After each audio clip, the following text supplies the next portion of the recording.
class today. I'm going to face the rules and you'll open up for prayer.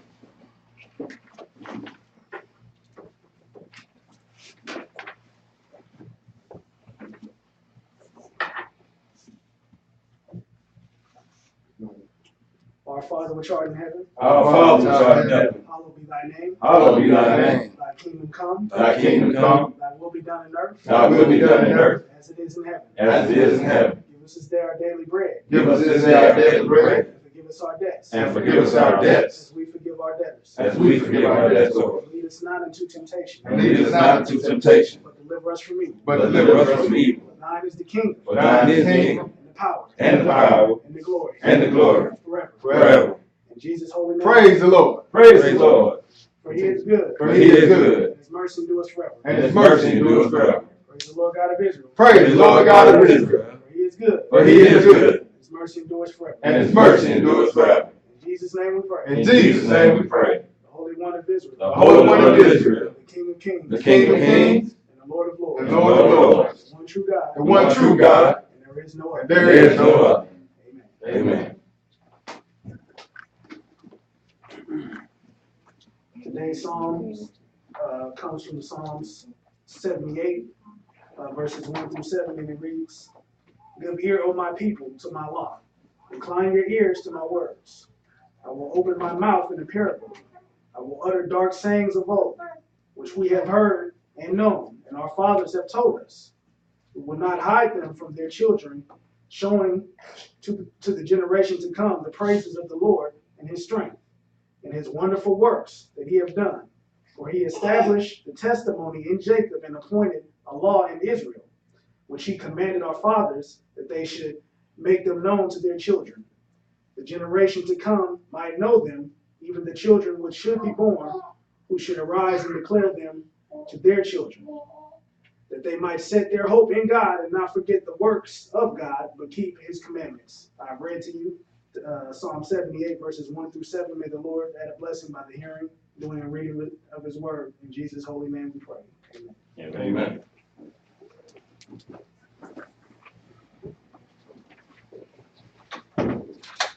Eventually we'll have a small choir.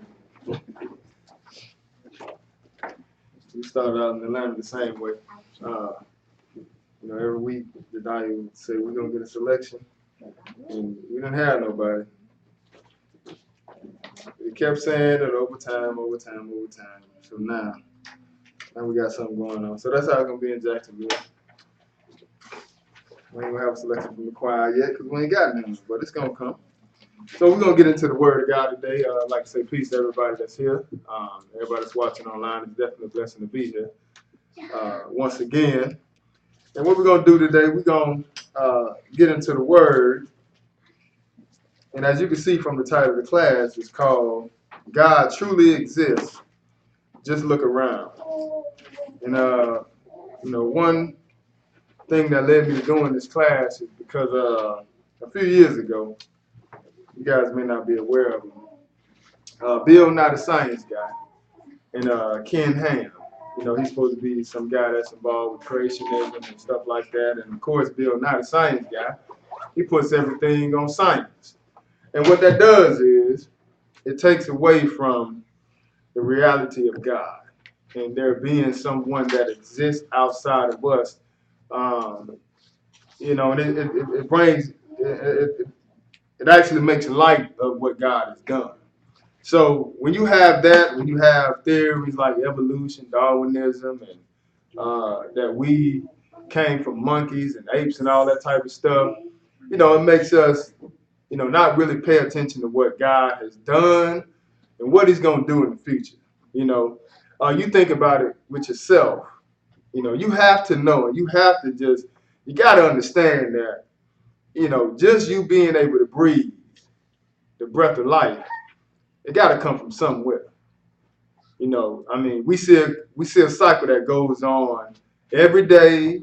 I don't care if you born into this world and if you die, life is still going to continue on because this is something that God has done. Man has no control over this. When you look outside at the sun and the moon, up in the firmament above us, You got to think of yourself. It got to be something or somebody higher than myself. You know, because, hey, we barely can build a house, especially by myself. I ain't building a house. I can't do it. You know, but for somebody to build this world and put this world together, the plants, the trees, the water, even at the beach, and how the waves roar and come all the way to the shore and turn back around, it got to be something higher than what we know. So I saw this debate a few years ago, and I seen how, you know, they were going back and forth, even with the guy that believed in the Bible, Ken Ham. You know, he believed in the Bible, but he couldn't really get his point across. And when you pick and choose from the Bible, and some things are good to you, some things ain't good. Well, when you get in debates or get into conversations with people that don't believe the Bible, then they gonna look at you for exactly what you are. And that's a hypocrite. Because dealing with the Word of God, you can't take half of it. You know, you can't be an Old Testament Hebrew or New Testament Christian. You're gonna have to deal with the Bible from the beginning all the way to the end. Everything that's in the cover of this book, this is what you're gonna need. You know, to understand God and also to get salvation. But, you know, when you deal with God today, it's been made light of. Not only with people that deal with evolution and science and all that type of stuff. Not to say that anything is wrong with that. Because without science, we wouldn't have some of the great discoveries that we have today. We need those things. But we also have to put those things in perspective. You understand? Like, science didn't create God. God created man, and man came up with this idea of science. But the way we look at it, as far as man is concerned, is that everything evolves from science. And that's not the case, sisters and brothers. The reason why we can't understand God, because we're not looking in the Bible to see God. See, what we have to understand is, man, that the way God communicates with man is through language. You see, like just like myself and you all in here today, I'm talking to you all through language. And this is how God communicates with man. You go over to Isaiah chapter 30, verse 8, it tells you, the Lord told Isaiah, he said, go write it before them in a table and note it in a book that this is a rebellious people. You know, talking about the children of Israel. But the point is, he told Isaiah to write it down and note it in a book. You know, so later on down the line, we come along, we open up the book and see, oh man, my forefathers, they were just like us. They was stubborn, hard-headed, just like we are. But the Lord had the prophets back in the day write this stuff down, because this is how man communicates. God don't have to have a language. It don't matter to him. He, you know, hey, when it comes to, you know, he told the whale to spit Jonah out after 3 days that he was inside the belly of the whale. The animals understood that, didn't they? You see, he told the sun to shine. He told the moon to do what it's going to do, to rule over the night and understand what God is saying. You understand what I'm saying? So God don't need to have no language. He has a language for us to understand. And what he's done was he put his word inside this book. This is why it's called the Word of God, because it comes from the Father, sisters and brothers. And that's what we're going to look at today. We're going to get understanding on God. That's why the title is called God Truly Exists. Just look around, because some of the simple things you see around you, you may not even think that's God. Like with the tornadoes, all the different catastrophes that happen throughout the world, all that's God. Women having labor pains in the hospital, you know, having baby, guess what? That's God. God said all this stuff was going to happen before we even came. Man coming, being born into this world and dying, guess what? That's God. He said all this stuff was going to happen. He is behind all this stuff. But if you don't understand God and you don't understand the Bible, then yeah, you're going to have people make light of it. And that's what's been going on. The world is making light of God and ain't really serving God. And see, this is the problem. When you get to the point where you can tell your maker, you know what I'm saying, hey, I don't agree with you. I don't believe that marriage between a man and a woman is good enough. Then you know we got a problem. That's like me telling my father to get out your own house. I pay bills here. You see how backwards that is? I ain't gonna tell my mother that. I won't tell my father that. Well, who are we to tell God that what he did wasn't good enough? And that's really what we're saying when we put science and all this other stuff above God. So let's go and open this up. We're going to start this in Psalms chapter 104. Psalms chapter 104. You got a pen? Psalms 104. I get caught slipping up. It never fails. Sorry, man, I already got brothers. Huh? Yeah, I like to use y'all pens. Psalm 104, we're going to pick this up in verse 24. Psalms 104 in verse 24.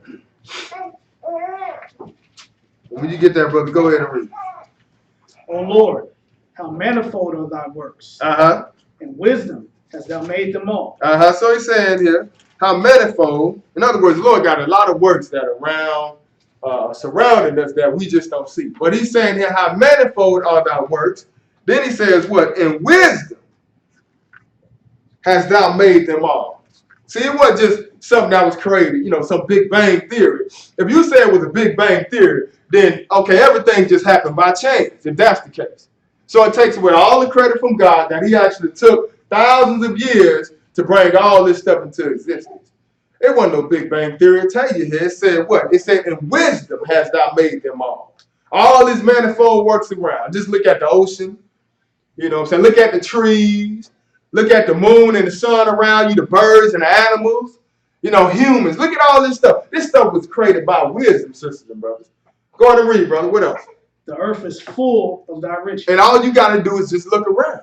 He said the earth is full of thy riches. So all you got to do is stop sometime and look around. That's what we're going to do today. We're going to show you some things in the Bible that you never saw. We're going to show you that even when you hear the thunder, that's God talking. Y'all might remember back in the day when your mama used to tell you when that thunder talking, that lightning and stuff going on, go sit down, God is talking. Well, they might have been, they probably thought it was a folklore or something like that. I'm going to show you in the Bible. It tells you that's God speaking. But he's telling you here what? He says, the earth is full of thy riches. Now going to Hebrews chapter 1, because we're going to see here who actually put all this stuff together. Who actually made this man. All the stuff that we see around us. Who gave the breath of life? Who is responsible for all this stuff? So Hebrews chapter 1, and we're going to pick this up at verse 1. And I know it looks like it's a lot of scripture, but we're going to move through this. A lot of these are a lot of one-hitters. You know what I'm saying? A lot of different verses, just to prove a point. All right, well, Hebrews chapter 1, go and pick it up at verse 1. God, who at sundry times and in diverse manners spake in time past unto the fathers by the prophets. So what it's saying here, who at sundry times, different times, he spoke in time past unto the fathers by the prophets. So this is Paul talking, but you look back in the Old Testament, the way the Lord spoke to them back then, he used the prophets. Zechariah, Isaiah, Haggai, first 5 books of Moses, those, that's how the Lord spoke by, back in those times, he used the prophets to bring the message. Go ahead and read, brother. Having these last days spoken unto us by his son. Right, so like he's saying now, but in these last days, he has spoken to us by his son, talking about Jesus. And whether you know it or not, we really entered into the last days when Jesus got up, from the grave. That's when we, went down into the last days. But now we're in the latter part of the last days. Like this thing is almost over. You can see, you can tell the way the world is going there. It got to come to an end. This ain't going to keep going on too much longer, especially when you get to the part where we say it's okay for man to be together, with man and woman to be together with woman. Hey, listen, I'm going to tell you something. Just like it was during the time of Noah, the Bible tells you that the evil was on men's heart continually. It's just a matter of time before the Lord go ahead and make his presence known. But we definitely at the end now. So he said, having these last days spoken to us by his son. So when we see the son here, who are we talking about? We're talking about Jesus, right? Keep reading, brother. Whom he have appointed heir of all things. By whom also he made the world. Right, now, if you look at chapter 1 here, verse 1, we got two separate individuals going, that we talking about. First off, we say God. So we talking about the Father. All right. Then he said, what in verse 2? Hath in these last days spoken to us by who? His son. So it lets you know we're talking about two separate individuals, right? We got God the Father and we got his son Jesus here. So this is how the Father spoke to us in these last days, by his son.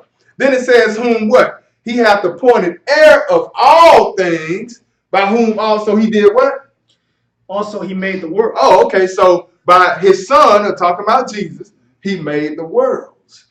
And when we look at this world, it got an S on it, but we really just talking about, time. Like for instance, back in the day during Noah's time, the Lord destroyed them, destroyed the world at that time. you know, and right now this is a time frame of the world we're up under. So it ain't like the earth disappeared or nothing like that. The earth was still here. But during the generation of that time, we got the generation this time, it's still all the same. But the one that's behind this creation is who? It's Jesus. That's why I say spoke to us by his son, whom he have appointed heir of all things, by whom also he made the worlds. Go and skip down to verse 8 and read that. But unto the Son he said, Thy throne, O God. Now this is the Father talking. He said, but unto the Son he said, Thy throne, O God. He talking to Jesus. He's talking to his son. He said, Thy throne, O God, is what? Is forever and ever. A scepter of righteousness. Right. Now, excuse me one second. Y'all, anybody got any extra Bibles in there? Because, you got extra Bible? All right. I mean, we can pass the sister Bible. I'm good, thank you. Okay. I'm good. You good? I'm good, thank you. Okay. Yeah, we kind of like, I'm listening. okay, we just like people to, read along so they can see that we don't make this stuff up as we go. But if you're okay, that's fine. I'm good. If she okay, that's fine. All right, so like he says here, but unto the Son he say, Thy throne, O God, is forever. But this is the Father talking to the Son. And why is he talking to the Son? Why is he saying to him, Thy throne, O God, is forever? Because what a lot of people don't know, when it said that he made by the Son, he made the world. Well, when we get to Jesus, the Son, sisters and brothers, understand that Jesus didn't just come by Mary. He came through Mary. But he existed before Mary, sisters and brothers. That's why you look at Genesis chapter 1, it tells you 1 and verse 26, it say, Let us make man in our image. You see, that was God the Father and God the Son talking. John chapter 1, it tell you what? In the beginning was the Word, and the Word was with God, and the Word was God. Then to go on and tell you a little bit further that the Word came into the world, came in the flesh, and his own received him not. That was the Son that came in the flesh. But that same Son is the one that was in the beginning, and that same Son, which is Jesus, is the one that made everything, sisters and brothers. Read that verse again. Top 8. Verse 8. But unto the Son he said, Thy throne, O God, is forever and ever. A scepter of righteousness is the scepter of thy kingdom. Right. So, but even though Jesus came and died for the sins of man, Bible tell you when he got up, he went back on the right hand of the Father to wait till his enemies become his footstool. But ultimately, when it's all said and done, he's gonna come rule on this earth system, brothers. That's why we started off the prayer. And if you pay attention to the prayer, it says, Our Father, which art in heaven, hallowed be thy name, thy kingdom what? Not go. This is Jesus himself telling them how to pray. He said, Thy kingdom come.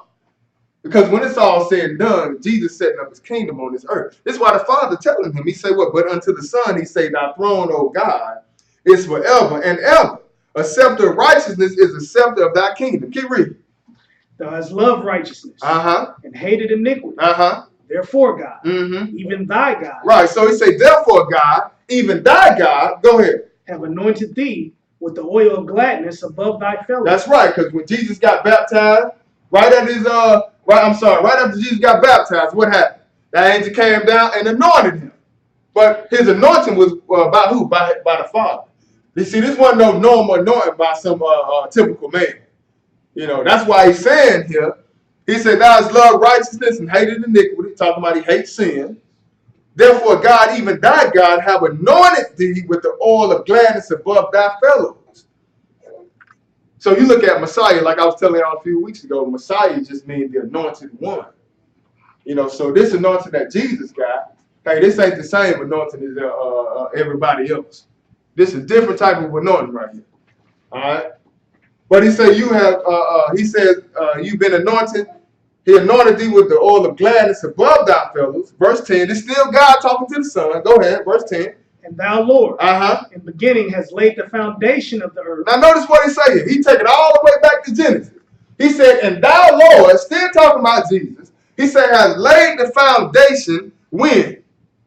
Of the earth and the heavens are the works of thine hand. Right, so he said, thou, Lord, in the beginning has laid the foundation of the earth.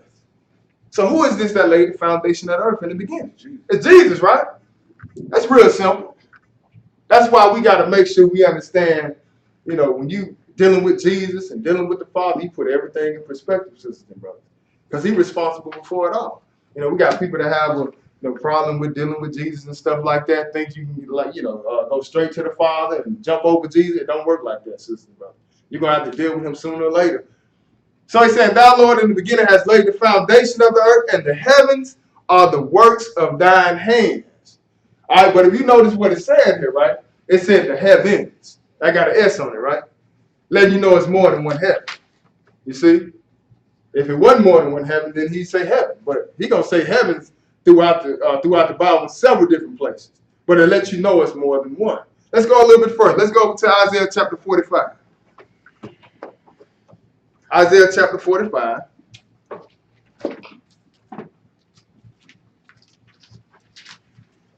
Isaiah chapter 45.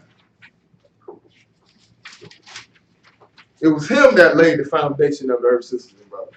And when you think about it, we've been told that when we die, we go off to heaven somewhere, and it's like everybody, we want to escape. We want to escape earth. We want to get out of here and go off to heaven and be with the Lord. But hey, the Lord, his desire is to come dwell on this earth. But the Lord didn't make this earth in vain. He made this earth to be inhabited. So you're not going nowhere when you die. When you die, guess what? You're going right to the grave. You're going to sit there until the Lord returns. He's going to do it just like the Father did him when he got up from the grave. He got up with everlasting life. So you keep these commandments, do what the Lord said. When he returns, you get up with everlasting life. Until then, you sit in the grave and you sleep. Only thing that go to be with the Lord is your breath. That's it. He gave you the breath. This is how man came into existence. He take that breath, and man go right back to the dirt. Is that simple? But see, we done made it some, we done made it glamorous, because nobody really want to deal with the consequence of sin.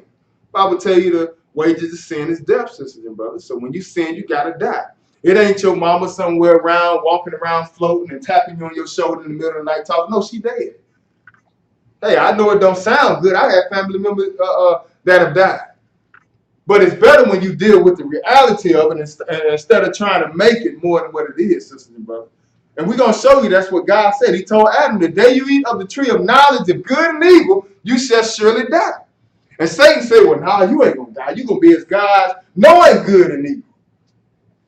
So the preachers tell you the same thing today, don't they? You go to that funeral, you see that body right there in that casket. He be like, oh, she ain't dead. She just floated. She just, that's just her shell. She done floated off. She done went off to be with the Lord somewhere.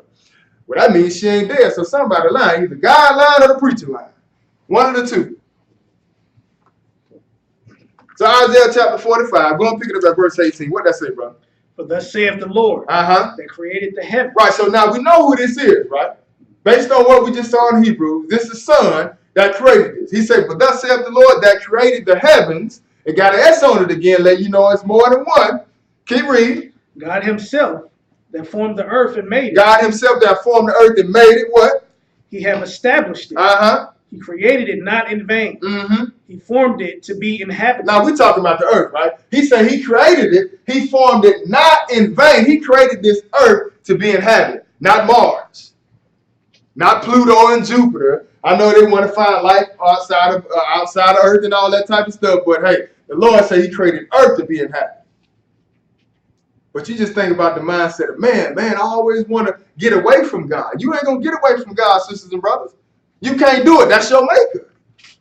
That's why he's telling you, he said, for thus saith the Lord that created the heaven, God himself that formed the earth and made it. He have established it, talking about the earth. He created it not in vain. It ain't like he just made the earth and said, okay, y'all get tired of being here, just go somewhere else. No, he said he created it not in vain.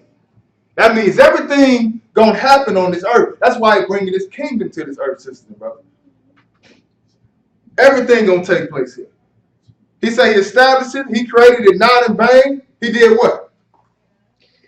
He established it. He created it not in vain. He formed it to be inhabited. I am the Lord, and there is none else. Right. So he formed this earth to be inhabited, sisters and brothers. So just keep that in mind. All right. Now let's go over to Genesis chapter 1. Let's get into this. Because before we start, I just want to kind of pinpoint who it is that created this, who brought all this together. So we'll see as we go down the line who we talking about. So Genesis chapter 1, we're going to look at the deep, talking about the water. We're going to look at the earth. Because we don't got to look at science outside of the Bible. There's not, like I said, there's nothing wrong with it. Without science, you want to have some inventions that took medicine. The Lord, put these different ideas in the mind of man. And through this is where you get to doctors and physicists and all these different different professions. And they make life a lot better, especially when you're dealing with sickness and illness. But hey, let's keep it in perspective. God is the one who made that man. Science didn't create God, sisters and brothers. So let's go look at some things that's going to kind of bring it a little bit closer to home. Let's go into Genesis chapter 1. Genesis 1, and we're going to pick this up at verse 1. And when you get there, brother, go ahead and read that. Genesis 1 and verse 1. Go ahead. In the beginning, Uh-huh. God created the heaven and the earth. Right, so this is the same beginning that we're talking about, that we looked at in Hebrews chapter 1, when the Father was talking to the Son. He said, in the beginning, you laid the foundation. But we don't got 4 and 5 different beginnings, sister. We just got one beginning when we look at the Bible. When you get to John chapter 1, it tells you again, in the beginning. Well, we got some other beginnings? No, we talking about in the beginning when the Lord got ready to create all this stuff, and then all the way down to man. So in the beginning, God created the heaven and the earth. What else? And the earth was without form Uh-huh. and void, Mm-hmm. and darkness was upon the face of the deep. That's right. So he says, with earth now this beginning, the earth was without form, and darkness was upon the face of the deep. What happened? And the Spirit of God moved upon the face of the water. Uh-huh. And God said, let there be light. And there was light. Right. So now, that wasn't on here, but just so you know, this light right here that we're talking about, this light right here is the plan of salvation. That's why when Jesus, in John chapter 1, when he came in, he told you, Jesus came, he was the light of the world. He was the light, the light that was going to be the light unto all men. So in other words, what you see going on right here, because this ain't the sun and the moon. The sun and the moon and the stars, they don't come into the picture until around verse 14. But in this light right here, Genesis chapter 1 and verse 3, this light right here, before the Lord even bring this plan into effect, he got a plan. I mean, before he started creating everything, the first thing he did was came up with a plan of salvation to save this man. In case this man dropped the ball, which is what Adam did, the Lord had a plan. This is that light that we talking about. I tell you that 2 Corinthians chapter 4, verse 6, John chapter 1, you'll see it's all throughout the Bible.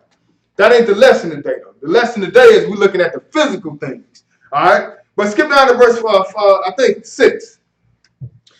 Now read 6. Go ahead. Start at verse 6.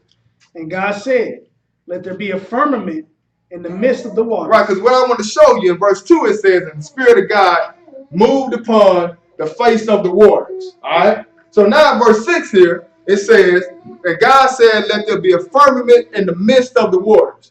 So what you got going on is, you got a big body of water, and in between this water, the Lord put created space in here, right?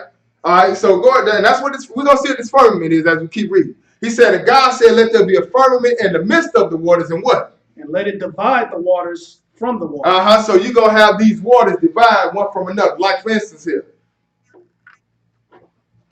Like, say you got, see this water in here right here? You got water right here, right? And then, say for instance, you got a big space, none but air that comes between these two right here and separates this body of water and this body of water on the bottom. All right, so that's really what was going on. You got a big body of water, and the Lord said, let there be a firmament. So you got a firmament that came in between these waters. All right, go ahead and read. And God said, and God made the firmament and divided the waters which were under the firmament and the waters which were above the firmament. Mm-hmm. And it was so. Right, so he divided the waters, right? Which were under the firmament from the waters which were above the firmament, and it was so. But we got to see what this firmament is. All right, read verse 8. Keep reading. And God called the firmament heaven. And the evening and the morning were the second day. Right, so this firmament that the Lord used to separate this water, he called it heaven. And another thing that I want you to pay attention to, he said, and the evening and the morning were the second day. All right, because a day don't change to God at 12 o'clock midnight, just so you know. A day changes to God when the sun goes down. When the sun goes down, you're going into another day. So you're going to see this pattern all throughout Genesis chapter 1. The second day, the evening and the morning were the first day. Evening and the morning were the second day. Evening and the morning were the third day. That's how day changes to God. Not according to Rome, the Catholic Church. Not 12 o'clock midnight. That's not a new day. If you pay attention to it, it's called midnight. You still in the middle of the night. So it's nothing different. But to God, it changes when the sun goes down. All right? So this is why it's saying here, and God called the firmament heaven, and the evening and the morning were the second day. Verse 9, read that.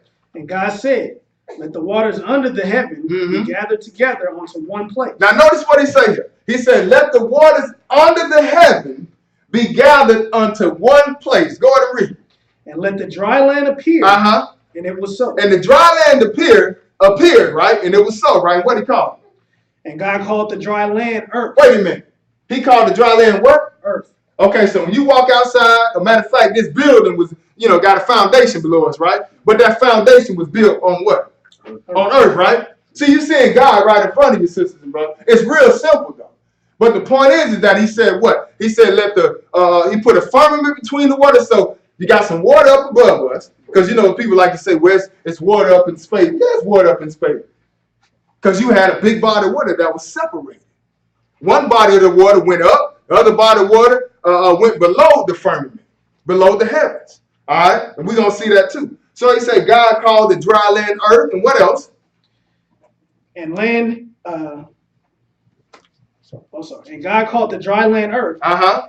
And the gathering together of the waters called he sea. Right, so we have that today, right? That's where you got all these different oceans, but they seas, sisters and brothers. But that's real simple. That's very plain. Like, you can understand that. You can see that with your mind. Matter of fact, you can walk down the Atlantic Boulevard and it'll take you all the way down to the beach. Beach Boulevard is going to take you all the way down to the beach, sisters and brothers. All right? He said, the gathering together of the waters called he seas, and God what? And God saw that it was good. Keep reading. And God said, let the earth bring forth grass. Oh, okay. So now God said, let the earth do what? Bring forth grass. So you go outside over there by that little lake. What's on the ground out there?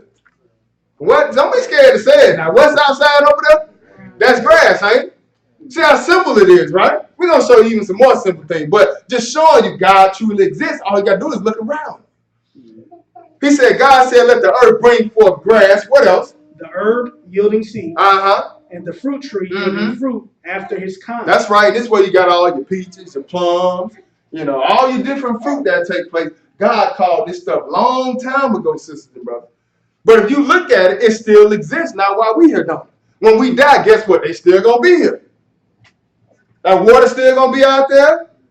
The earth still going to be out there. Because this is what God called a long time ago, sisters and brothers. He said, let the earth bring forth grass, the herb yield the seed, and the fruit tree yield the fruit after his kind. Who's what? Whose seed is in itself. Upon the earth. And it was so. Keep reading. And the earth brought forth grass, and herb yielding seed after his kind. And the tree yielding fruit, whose seed was in itself after his kind. And God saw that it was good. All right, now let's go to Psalm chapter 136. Because I told you it's more than one heaven, sister and brother. That's why I tell you, that's why we see the heavens in here. But we also saw that in the firmament, below the firmament, we saw a body of water, right? And in that body of water, he called the dry land up, and it was the earth. The earth appeared. But we still got another body of water that's on the other side of the firmament. Let's see if let's prove that, though. Psalm chapter 136. And go and pick this up at verse 5. All right, go ahead and read that, bro. To him that by wisdom made the heavens. So it wasn't just, like I said, it wasn't just evolution, sister and brother. It wasn't just something that man made it up or it just came out of nowhere. Because when you say that, we taking away all the credit from God, sisters and brothers. It says to him that by wisdom made the what? Heavens. The heavens. That's another S on it. Letting you know it's plural, it's more than one heaven. It's only 3 heavens, sisters and brothers. It ain't 7.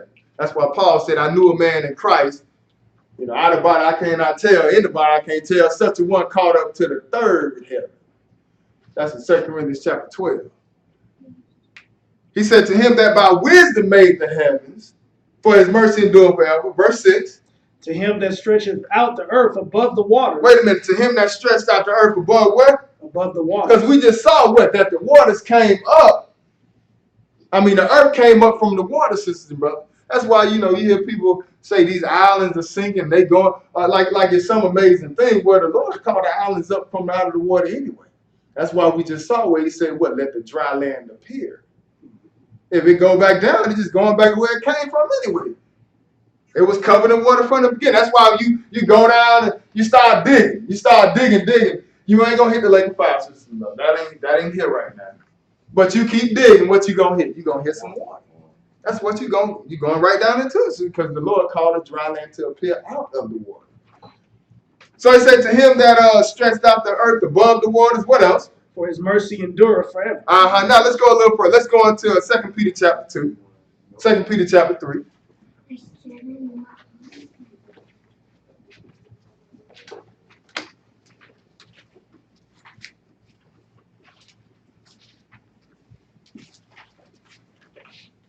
Second Peter chapter 3.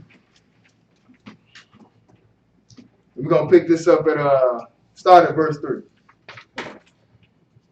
Knowing this first, that there shall come in the last days scoffers, walking after their own lusts. Right, and that's where we at right now. That's what Peter's talking about. The last days gonna come scoffers walking after their own lust. Keep reading. And saying, where is the promise of his coming? For since the fathers fell asleep, all things continue as they were from the beginning of the creation. And that's what man thinks, sisters and brothers. See, that's why Peter warning you about this.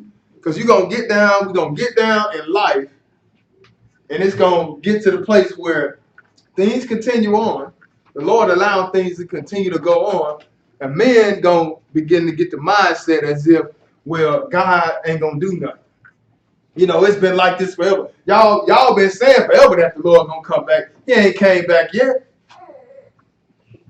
That's what Peter's saying. He said, knowing this first, that there shall come in the last days scoffers, walking after their own lust, and saying, where's the promise of his coming?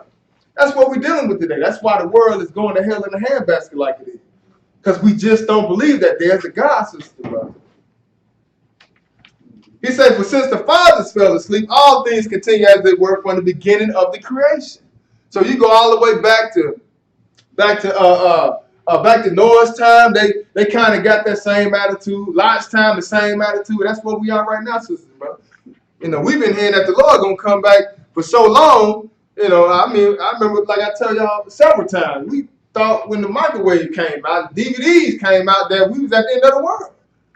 You know, so this is how long we've been looking for it. That's just in my lifetime.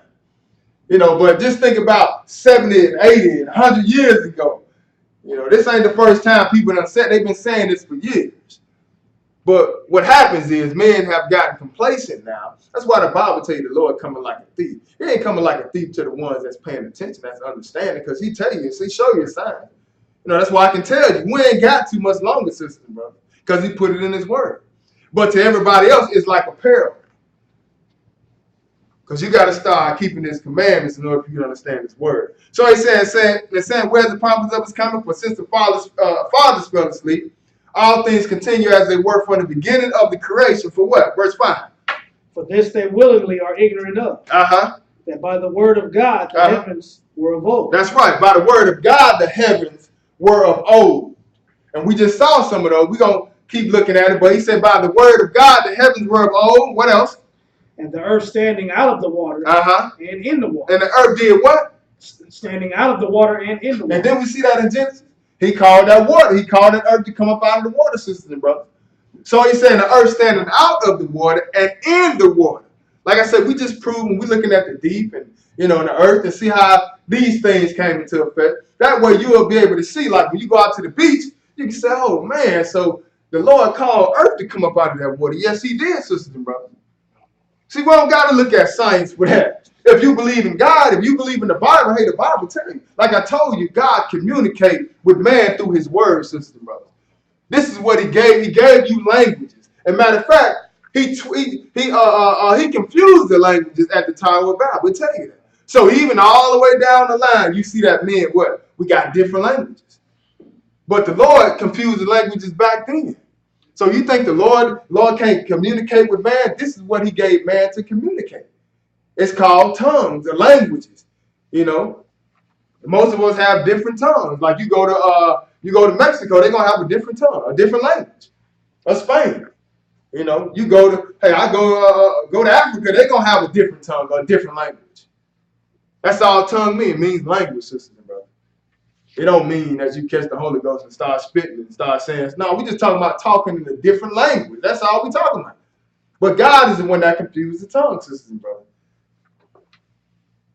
So he says here, for this they willingly are ignorant of, that by the word of God the heavens were of old, and the earth standing out of the water and in the water. Now let's go a little bit further. Let's go over to Jeremiah chapter 5. We still looking at this water and this deep.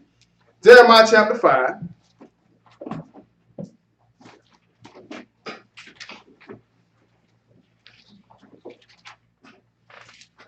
Jeremiah chapter 5.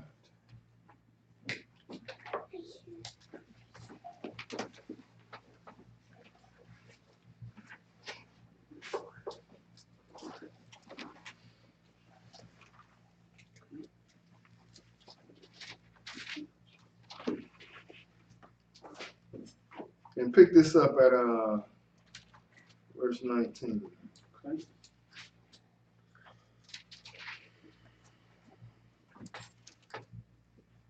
All right, go ahead.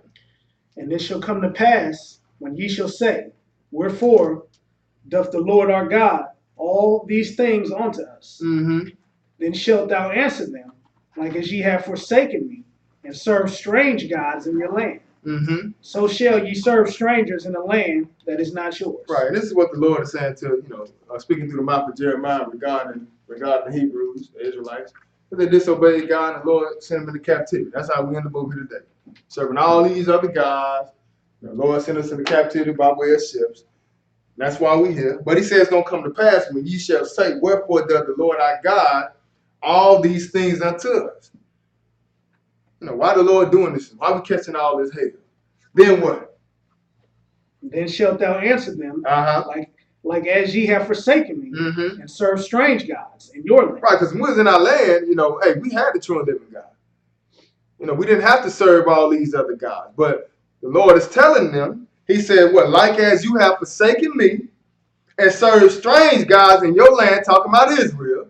Because when we was over there, all we had to do was keep the commandments. That's it, and serve God. But we started, picking up all these different gods and worshiping all these other gods. Lord says, since you want to serve gods, serve strange gods in your land, so what? So shall ye serve strangers in a land that is not yours. Right, you getting kicked out of here. You finna go into captivity. That's where the Lord got us at now. Go ahead and read verse 20. Declare this in the house of Jacob, Uh-huh. and publish it in Judah, saying, Uh-huh, keep reading. hear now this, O foolish people, Mm-hmm. and without understanding, which have eyes and see not. Mm-hmm. He said, hey, go declare this unto Jacob. Tell this unto the children of Israel, and publish it in Judah. He said, hear now this, O foolish people, without understanding. You got eyes and see not. In other words, you got eyes, but we ain't talking about, you may be able to see it, but you can't understand. You can't comprehend. That's what he means here. He said, have eyes and see not, which have what? Which have ears and hear not. Uh-huh, keep reading. You got ears, but you can't hear. You can't perceive. Go ahead and read verse 22. Fear ye not me, He asking a question. He said, you don't fear me? Saying what? saith the Lord. Uh-huh. Will ye not tremble at my presence? Uh-huh, keep reading. Which have placed the sand for the bound of the sea? Right, he said, you ain't gonna fear me. Will you not tremble at my presence, which have placed the sand for the bound of the sea by what?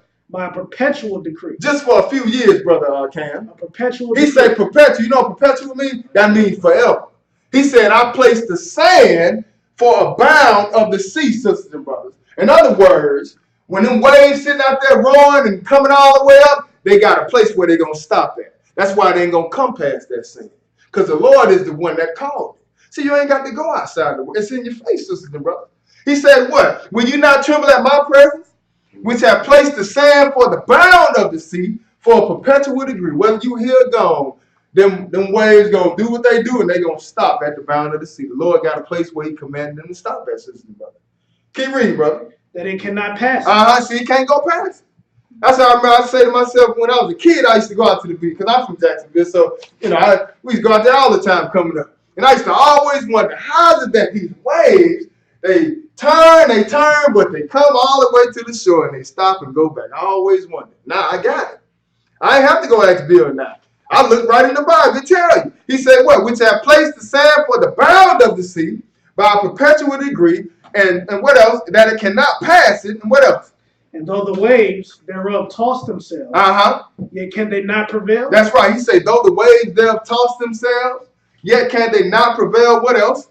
Though they roar, yet can they not pass over? That's right. He said, hey, and they can't pass over. You go to some of the places where they got those huge waves, California. You know, that's why they got a lot of surfers out there. You know, they try to do something at the beach down them little way. They can't do nothing out there. I be feeling bad for them. You know, but them got California out in Hawaii, they got them big old huge waves. You know, they go out and they can ride them, but I guarantee you this, when it's all said and done, what them waves gonna do? They're gonna turn around and go back. Because the Lord, hey, he set the sand for a bound, for a perpetual decree, sisters and brothers, that it cannot pass. All right? But now let's go a little further. Turn over to Isaiah chapter 40. Isaiah chapter 40. See, these are simple things. It ain't that hard. It ain't that hard when it comes to trying to find out God. You just got to open your Bible. That's all you got to do is seek ye out the book of the Lord to get understanding. That's what you do. And the Lord will start opening this stuff up to you. But see, man done got to the point, just like it was back in the day. We don't need, back in the day, we don't need God. And when it get to that point, sisters and brothers, hey, it's time for the Lord to go ahead and, like they say, show him who's boss. But Isaiah chapter 40, go and pick this up at verse 12. Who have measured the waters in the hollow of his hand, and meted the heaven with the span. Right, because he telling, what God is like me. In other words. But notice what he's saying. He said, who have measured the waters in the hollow of his hand, and meted out heaven with the span. So who can do it? Who measured the waters in the hollow of his hand? God is the one that measured this water out here. And it's massive all over the world.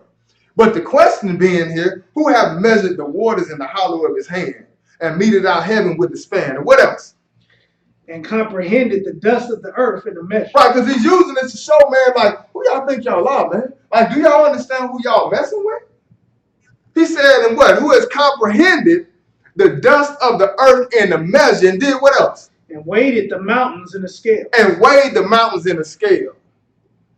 The Rocky Mountains. The big mount, what they call it, Kilimanjaro?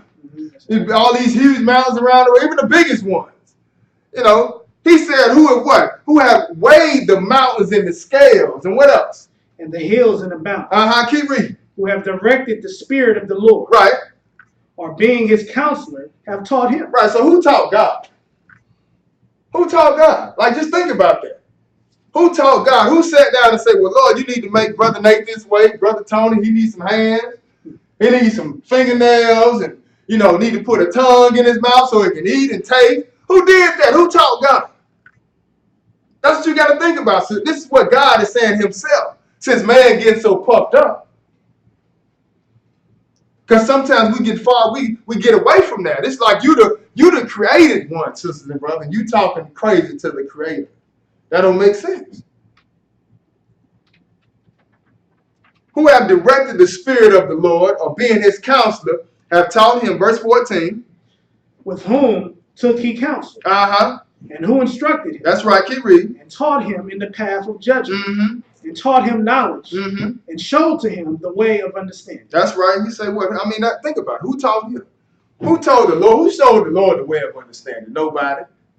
Go ahead and read though. What it say in verse 15? Behold. He say, pay attention now. Because I just want to make sure y'all understand who I am.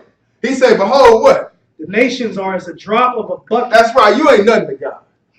Not to say that he don't care about mankind, but when it comes to the point where we feel like we can outdo him, or we can, make light of what he's done, he said, what? Behold, the nations are as a drop of a bucket. You take a bucket and go put it up under a faucet, outside in the spigot, and just let it sit there, and you ain't gonna think twice about that that spigot, drip. That bill come up over some time, you might, but for the most part, hey, you don't care about that. Well, that's what the Lord said. He said, what? The nations are the drop of a bucket. And what else? And are counted as the small dust of the balance. Counted as the small dust of the balance. You kicking up dirt, kicking up dust every time we walk around. You go outside, you go to the beach, you kicking up dust.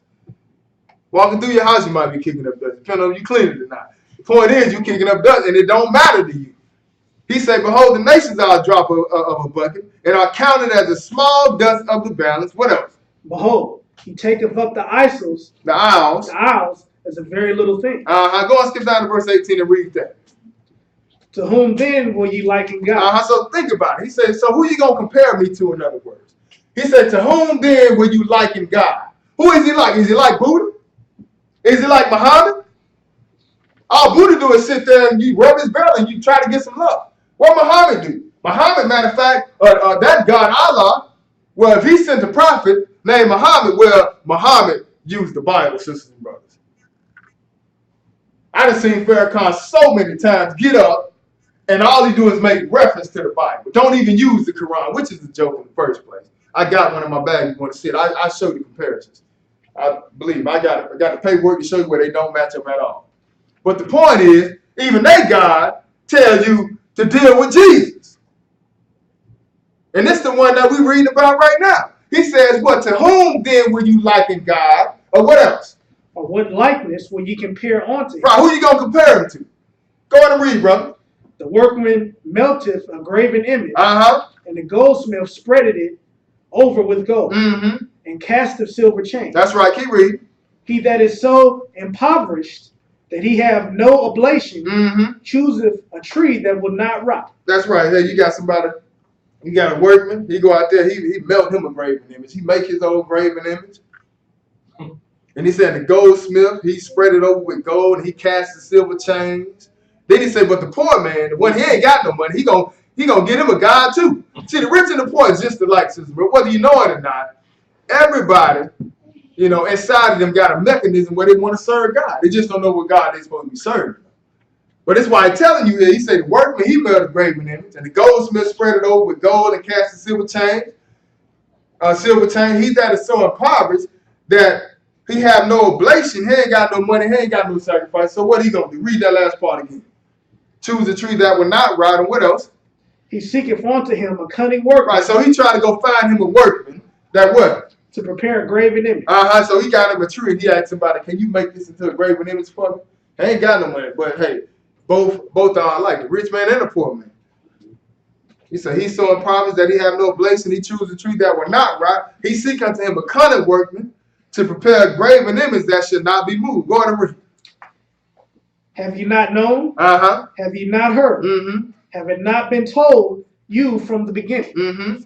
Have you not understood from the foundations of the earth? Right, and that's mainly, what we dealing with as man, period. It's being told now.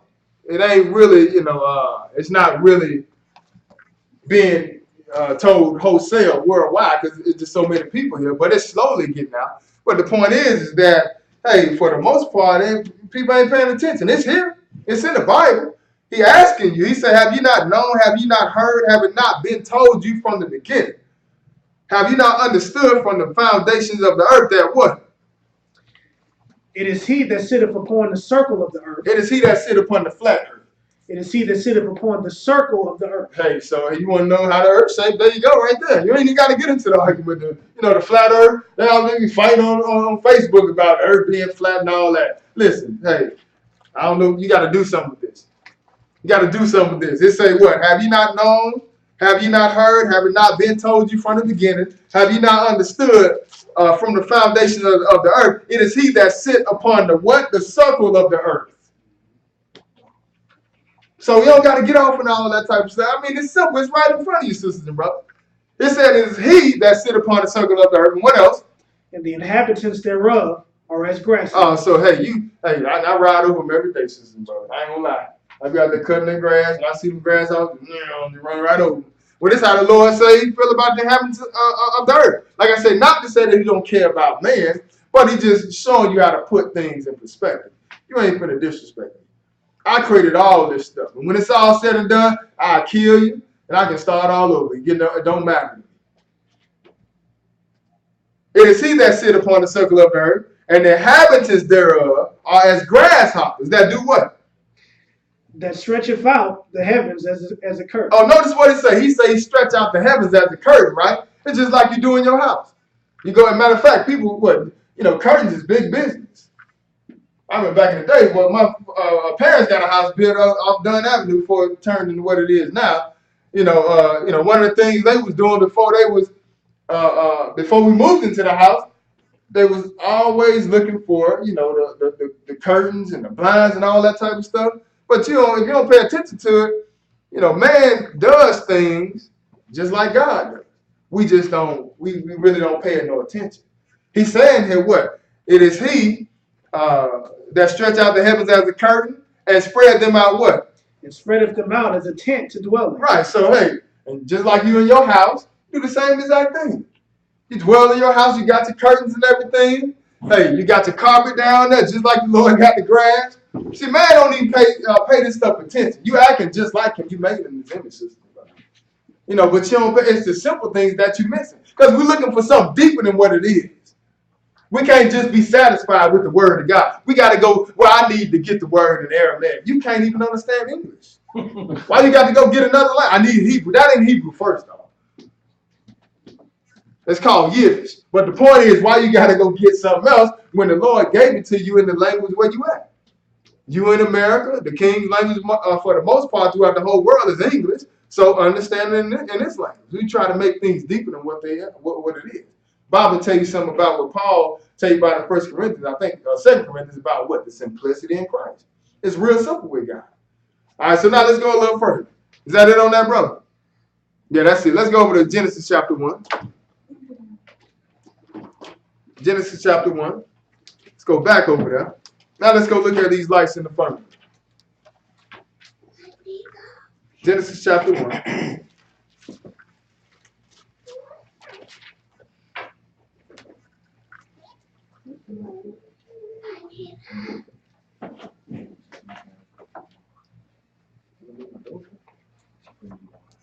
Okay. All right, so Genesis chapter 1. We're going to pick this up at verse 14. All right, go ahead and read. And God said, let there be lights in the firmament of the heaven to divide the day from the night.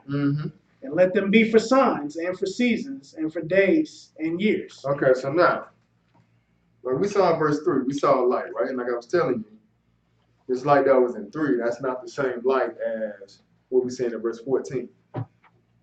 He didn't make 2 suns and 2 moons and a different set of stars.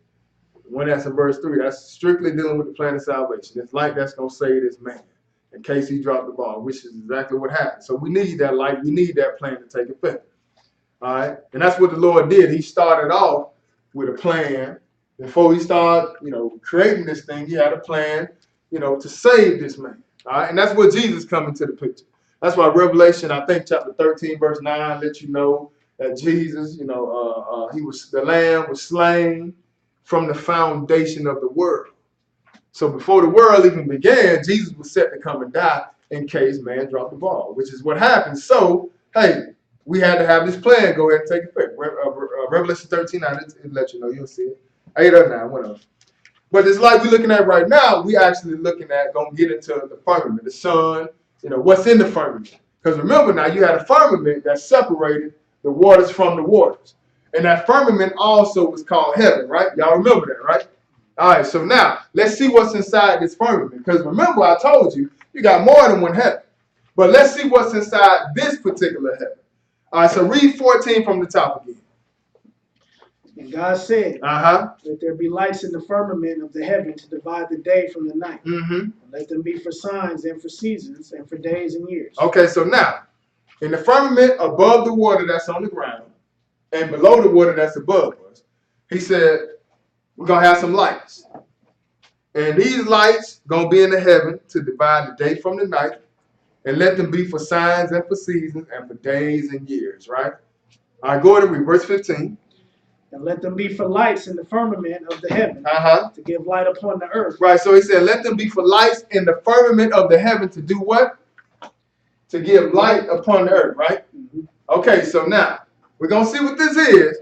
because it ain't several different lights that give light upon earth. It's just two lights that do what they supposed to do. All right, but it's real simple. Verse 16, what that say? And God made two great lights. The greater light to rule the day, and the lesser light to rule the night. Okay, so now we're gonna see what it is, but notice what he said here. He said God made two great lights, right? The lesser light to rule, the greater light to rule the day, right? What's the greater light that rules the day, sisters and brothers? All right, what's the lesser light that rules the night? The moon, right? Y'all see how simple that is? And guess where he put it at? He put it right above it. He put it in the firmament. Another word for the firmament is called what? Heaven, right? He said, so he put these lights in the firmament, the greater light to rule the day, the lesser light to rule the night. All right, what else he did? And God said, he made the stars also. You're going to have to stay with me, bro. I'm going to get you up from that chair. All right, you're going to have to follow along, bro. He made the stars also. All right, that's in the firmament as well. Okay, go ahead and read verse 17. And God set them in the firmament of the heaven to give light upon the earth. Right, so he said, God set them in the firmament of the heaven to give light upon the earth, sisters and brothers. All right, but if you pay attention, all you got to do is go outside and look above.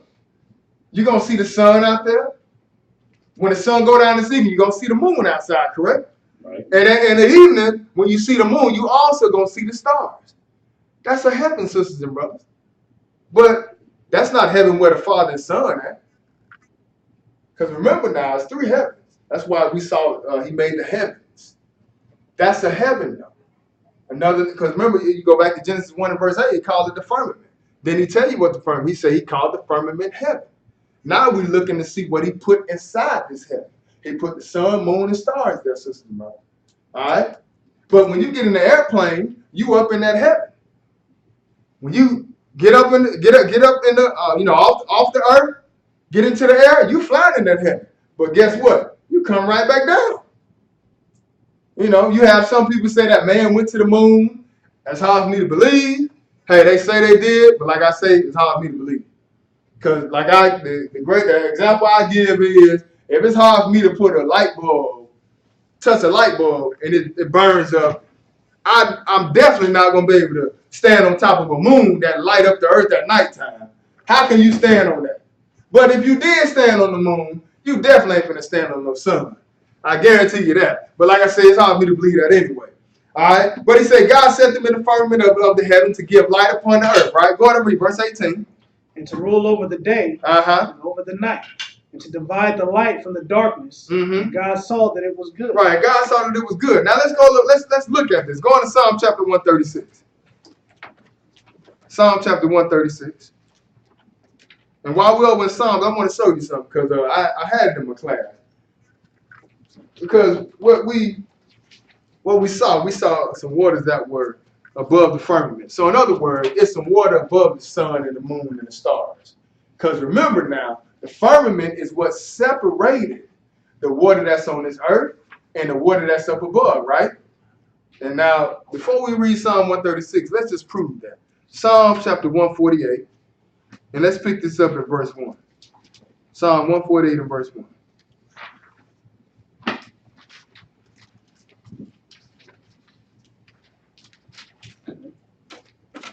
Psalm 148 and verse 1. All right, go ahead and read that, brother. Praise ye the Lord. Praise ye the Lord from the heavens. Praise him in the heights. That's right. And there it is again. It said, praise ye the Lord from the heavens. Praise him in the heights. What else? Praise ye him. All his angels. That's right. Keep reading. Praise ye him. All his hosts. Praise ye him. Sun and moon. Praise him. All ye stars of light. That's right. Go ahead. Praise him. Ye heavens of heaven. Wait a minute. He said, praise him what? You heavens of heavens. And what else? And ye waters that be above the heavens. Wait a minute. You got some water above the heavens? Yeah, because he told you what? The firmament he called heaven. But he put that firmament there to divide the waters from the waters. So you got some water up on the other side of that sun and that moon system, brother. You probably can't see it, but it's there. That's why, the scientists say, well, it's water up above. Yeah, the Bible tells you it's water up there. We don't need science to say that. The Bible tells you it's water up there. All right, but now let's go to Psalm chapter 136. Just want to clear that up. They didn't want to leave it out there. Psalm chapter 136, we're going to pick this up in verse 7. Y'all brothers that, read and stuff like that, just pay attention. Pay attention because it's important. It's one of the most important jobs. And I was watching some videos a few weeks ago, and I seen some brothers dropping the ball lately reading. So we just trying to clean that up. That's all. So I ain't trying to be tough on Cam, but I'm just with the reading period. We trying to clean all this stuff up. The teaching, reading, everything, sisters and brothers. So y'all just keep that in mind, brothers. All right, Psalm 136, and go and pick this up at verse 7. Go ahead and read that, brother. To him that made great lights. To him that made great lights. What great lights? We saw him in Genesis chapter 1, right? He said he made 2 great lights. So he said to him that made great lights, what? For his mercy endureth forever. Keep reading verse 8. The sun to rule by day. Wait a minute. He said he made a light to rule by day, and he said a light to rule by night, right? But now we clearing it up. What is the one that rule by day? Well, I don't got to guess. You can go outside and see it, but the Bible also tell you, right? He said, what? The sun, to him that made great lights and his mercy endureth forever. The sun to rule by day, and what else? For his mercy endureth forever. I'm sorry, keep reading. The moon and the stars to rule by night. Oh, so the moon and the stars rule by night, right? Keep reading. For his mercy endureth forever. Now let's go a little further. Let's go over to keep reading. To him that smote. No, that's it. It's Psalm 19. I'm sorry. Go to Psalm 19. See, we just proving it, sisters and brothers. That's why I told you it looked like a lot of scripture, but it ain't that bad. I ain't gonna hurt you too bad. So you try to keep it simple as possible. But just show you that God does exist, man. You just gotta really look around and just see.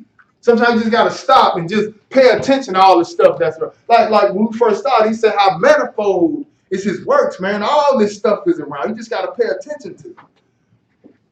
So Psalm chapter 19, go and pick it up at verse 1. What that say, bro? The heavens declare the glory of God. And the firmament showeth his handiwork. Oh, so notice what he said. He said the heavens declare the glory of God. The sun, that's the God's glory. That's something he made. Man couldn't make that. And what that sun do? That sun light this whole world up, sisters and brothers. That moon do its thing at nighttime, but that's the glory of God. He said, what? In the firmament, talking about the heaven, show his handiwork. What firmament are we talking about? The firmament where he set the sun and the moon at, and the stars. He said the firmament show his handiwork. That's why it don't seem strange to me that he came as a carpenter. You know what I'm saying? It don't seem that strange. Hey, you're talking about building a house. He built the world. It was nothing to him. He said the firmament show his handiwork. Go to read verse 2. Day unto day uttereth speech. And night unto night showeth knowledge. That's right. He said day unto day uttereth speech. Every day this stuff is speaking. You just got to stop and look at it, sisters and brothers.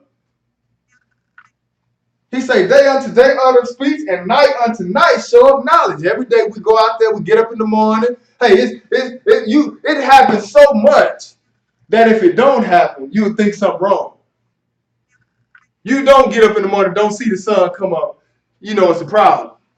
You don't see the moon come out at nighttime or the sun go down like it normally does and get dark outside. It's a problem. Why? Because you used to day unto day.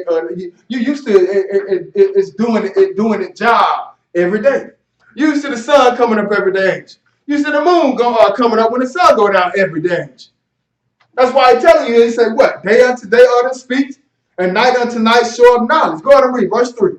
There is no speech nor language where their voice is not heard. That's right. I don't care where you at, sisters and brothers. All over the world, he said there's no speech. I don't care if you're in Asia. I don't care if you're in Russia. You done seen the sun. I don't care if you're in Africa. You done seen the moon.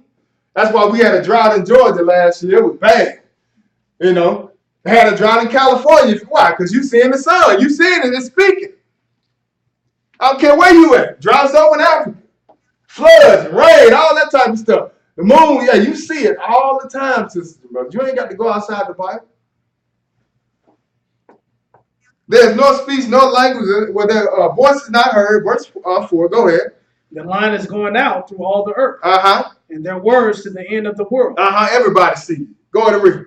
In them have he set a tabernacle for the sun. Where at? In the heavens, in the firmament, sisters and brothers. So in other words, he set a place for the sun to live.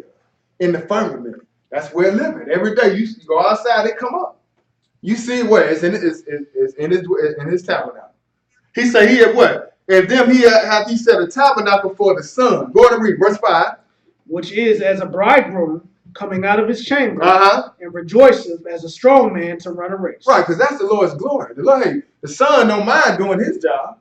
He said he compared the sun shining as a bridegroom coming out of his chamber. In other words, getting ready to get married, coming out to get married, and he's joyful and stuff. Well, that's how the sun is. He said which is as a bridegroom coming out of his chamber, and rejoice as a strong man to run a race. Go on and read verse 6.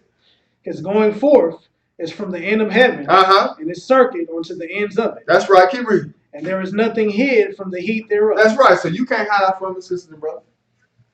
He said what? There's nothing hid from the heat of it. So that's why sometimes like I said, we had a drought last year in Georgia. It's hot as all get out down here.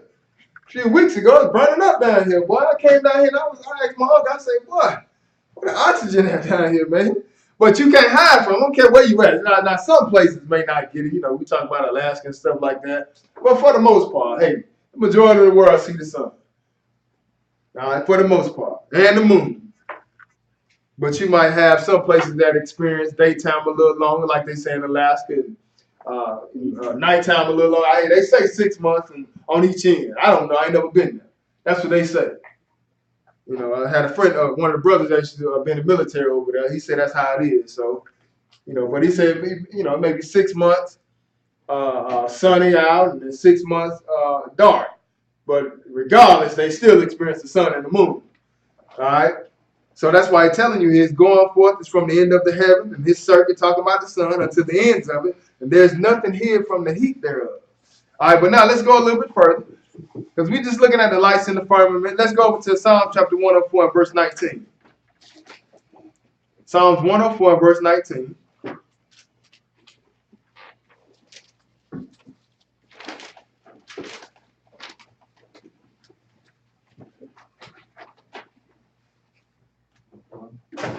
All right, go ahead and read.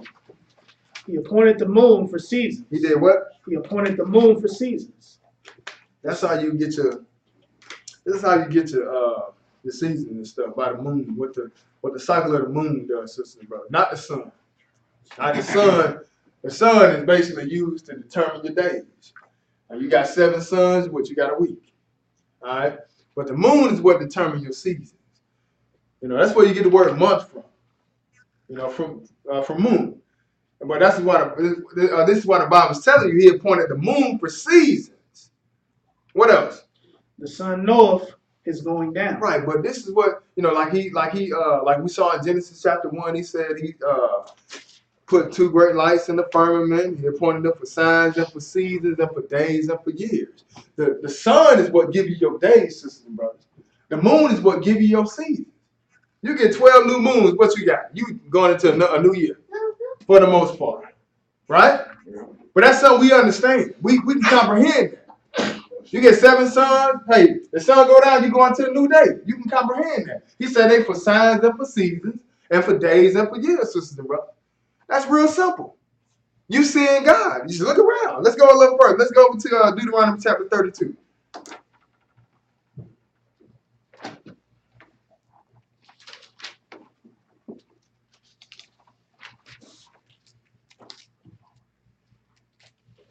Deuteronomy chapter 32. 1 verse here. Deuteronomy chapter 32, I'll pick it up at verse 8. The reason why we want to see this right here is because, with the sign and the sun and the moon, and how the Lord put them up for signs, he also set up these, for the most part, when you see the moon, 12 new moons going to give you, like I say, for the most part, a new year. Sometimes you may run a little over, like for instance, the Passover usually comes around, God's New Year usually start around March. We go into the Passover around April, but sometimes the New Year come around beginning of April.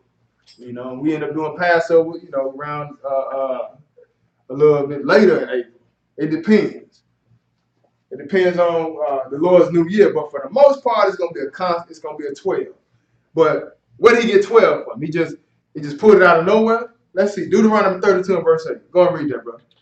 When the Most High divided to the nations their inheritance. So notice what it says. When the Most High divided to the nations their inheritance, what did he do? When he separated the sons of Adam, he set the bounds of the people according to the number of children of Israel. Right, so he set the bounds of the people according to the number of the children of Israel. So like I was saying last time I was here, you got your 12 months in a year, you got your 12 disciples, you got your 12 pearly gates, Moses had 12 disciples in a sense, you know what I'm saying? You got all this stuff right here set up around the 12 tribes of Israel, sisters and brothers. And that's why, it's very important for the Israelites to understand how important they are. Because when the Lord set the whole world up, it was all done around the 12 tribes of Israel. Jacob's 12 sons, sisters and brothers. The scum of the earth, the one that's getting shot down by the police, the one that's filling up the prison house. This is who God set this whole world up around. I can show you that from the beginning of man all the way to the first day, all the way to when the Lord get back 12,000 years, sisters and brothers. That's why I can't go past that. But he's telling you what? He said when the Most High divided to the nations their inheritance, when he separated the sons of Adam, he set the bounds of the people according to the number of the children of Israel. Not number as far as each individual, because that's many. He ain't going to be able to number that. He will, but we ain't. But what we understand when it comes to children of Israel, we understand the 12 tribes. And he set everything up around it. This is why, for the most part, you got your 12 months in a year, sister and brother. Your 12 hours in a day, your 12 hours in a night. It all set up around the children of Israel, showing you the importance. Now let's go a little further. Let's go with Psalm chapter 104. Psalm chapter 104. We're going to pick this up at verse 1, because now we're going to look at the clouds. How the Lord used the clouds for rain, and how how he bring the destruction. How he also used the clouds for his chariot and stuff like that. Just showing you little simple things that we see on a daily basis that we don't pay attention to. All right? But Psalm chapter 104, because when we get done, you should be able to, it should be in your mind. You should be able to understand a lot more clear how real this is, sister and brother. All this stuff couldn't have just happened by chance, by evolution. Or it just came from a monkey somewhere and we just evolved from monkey. Well, just go to the zoo and just sit there for about 50 years and wait for that monkey to evolve. And if he don't evolve, then we got a problem. Because how is it that we evolved from monkeys, but the monkey ain't evolved? See, that don't make no sense, sister and brother. That's just saying that everything just came out of nowhere. Or we just started from a little glob, and then next thing you know, now you got life. As if God, what he did, don't even matter. So Psalm chapter 104, go and pick it up at verse 1, brother. What it say? Bless the Lord, O my soul, O Lord my God. Thou art very great. Thou art clothed with honor and majesty, who coverest thyself with light as with a garment, who stretches out the heavens like a curtain. Right, and that's what the Lord is covered with light, sisters and brothers. That's how, they tell you that in Daniel chapter 12, that those who await the righteousness, when the Lord returns, get up in that resurrection, you're going to shine as the firmament. In the firmament, you see that sun out there. That's light. But that's how the Lord looked. That's why when he came down to appear before Paul, read it in Acts chapter, I think it'll tell you in Acts. When he appeared before Paul, he blinded Paul because he was that light. He couldn't see no more after that. But he said, who covered thyself with light as with a garment, who stretched out the heavens like a curtain. Go in and read. We saw that. He stretched the heavens out like a curtain, just like you stretch out your curtains in your house. That's how he stretched out the heavens like a curtain throughout this whole world. Keep reading. Who layeth the beams of his chambers in the water. Right, so as far as his kingdom is concerned, and the third heaven, he said he got beams, sisters and brothers, that hold up his kingdom. But he said he laid in the waters. Go ahead and read, brother. Who maketh the clouds his chariot. Wait a minute. He made what his chariot? The clouds. See, you have people say, well, the Lord, the angels, they move on chariots. Those are spaceships. Listen, we're talking about immortal beings, sisters and brothers. The Lord don't need no spaceships. He said he make the clouds his chariot. What else he do? Who walketh upon the wings of the wind. Keep reading. Well, that's it on that. Make his angels spirits and ministers flame of fire. But he said who make the clouds his chariots, right? And he walked upon the wings of the wind. Go into Psalm chapter 68. Go look at these clouds for a second. It's the simple things, sisters and brothers. It's the simple things that we miss. Digging deeper, trying to get everything else and just missing what's in front of you, sisters and brothers. Psalm chapter 68.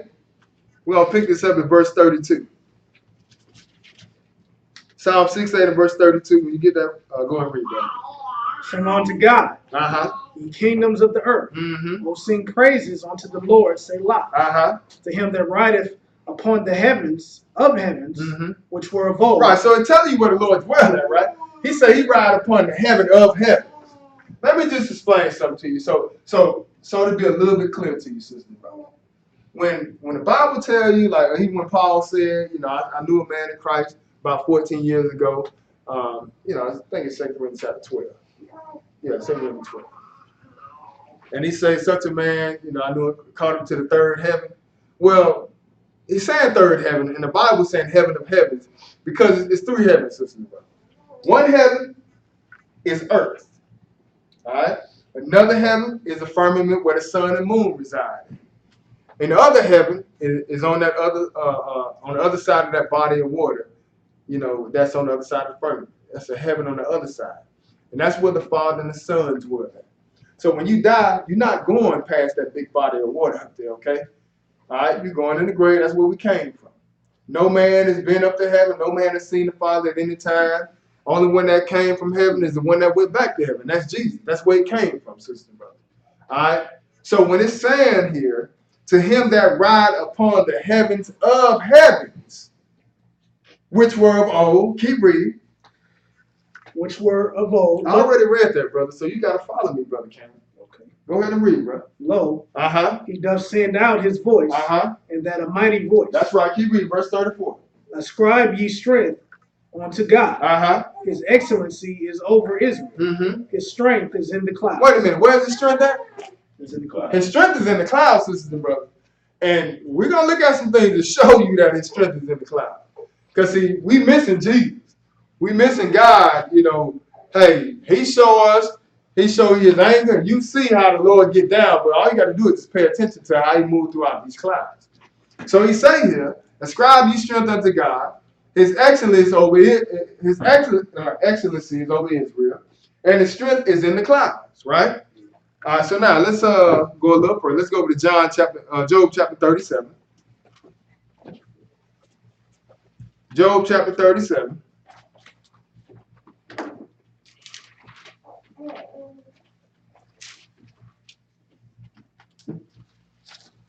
Job chapter 37, we're going to pick this up at verse 2.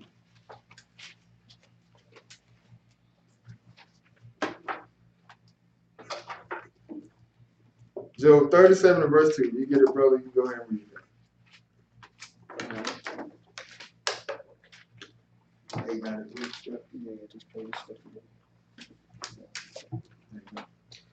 Hear attentively the noise of his voice, Mm-hmm. and the sound that goeth out of his mouth. That's right, keep reading.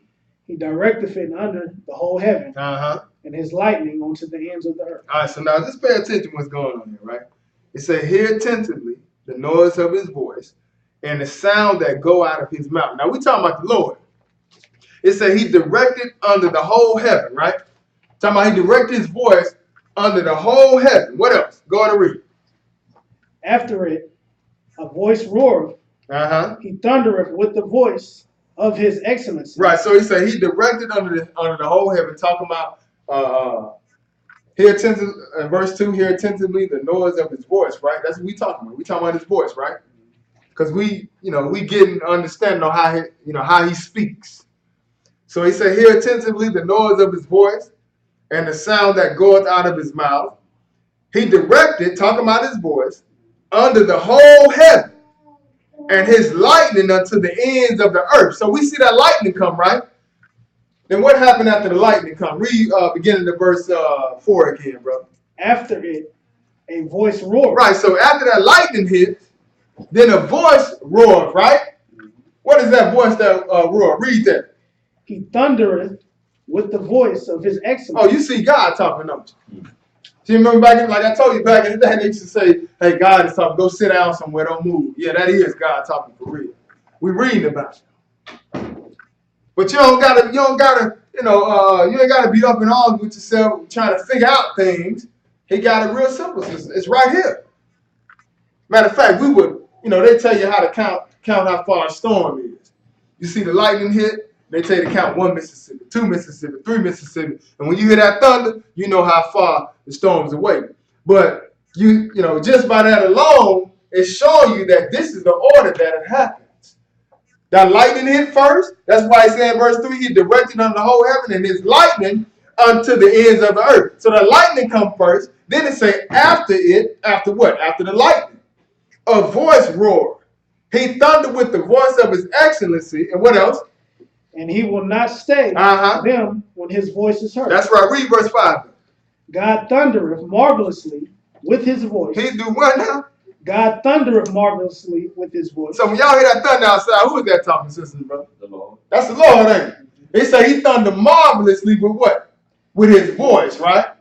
So you ain't got to wonder. That be God. See, you want to be so close to God. Hey, he right there talking to you, sister, brother. He right there. You ain't gotta go look for him nowhere. He right there. It's really that simple, sisters and brothers. He said he thundered marvelously with his voice. What else? Great things doth he, which we cannot comprehend. Right, that's the problem. We can't comprehend. You know, but like I said, we say little folklore and say little things and stuff, and not really understanding that it's really true. That is God talking with that thunder, sisters and brothers. All right, so now let's go over to Nahum chapter 1. Skip down to verse 9. Thank you, brother. Skip down to verse 9. Out of the south cometh the whirlwind, and cold out of the north. Right, so tell me if that's a lie. Where your hurricanes come from? Have you ever seen a hurricane come from Chicago or Canada? South. Where they come from? They come from the south, right? Where the cold come from, though? North.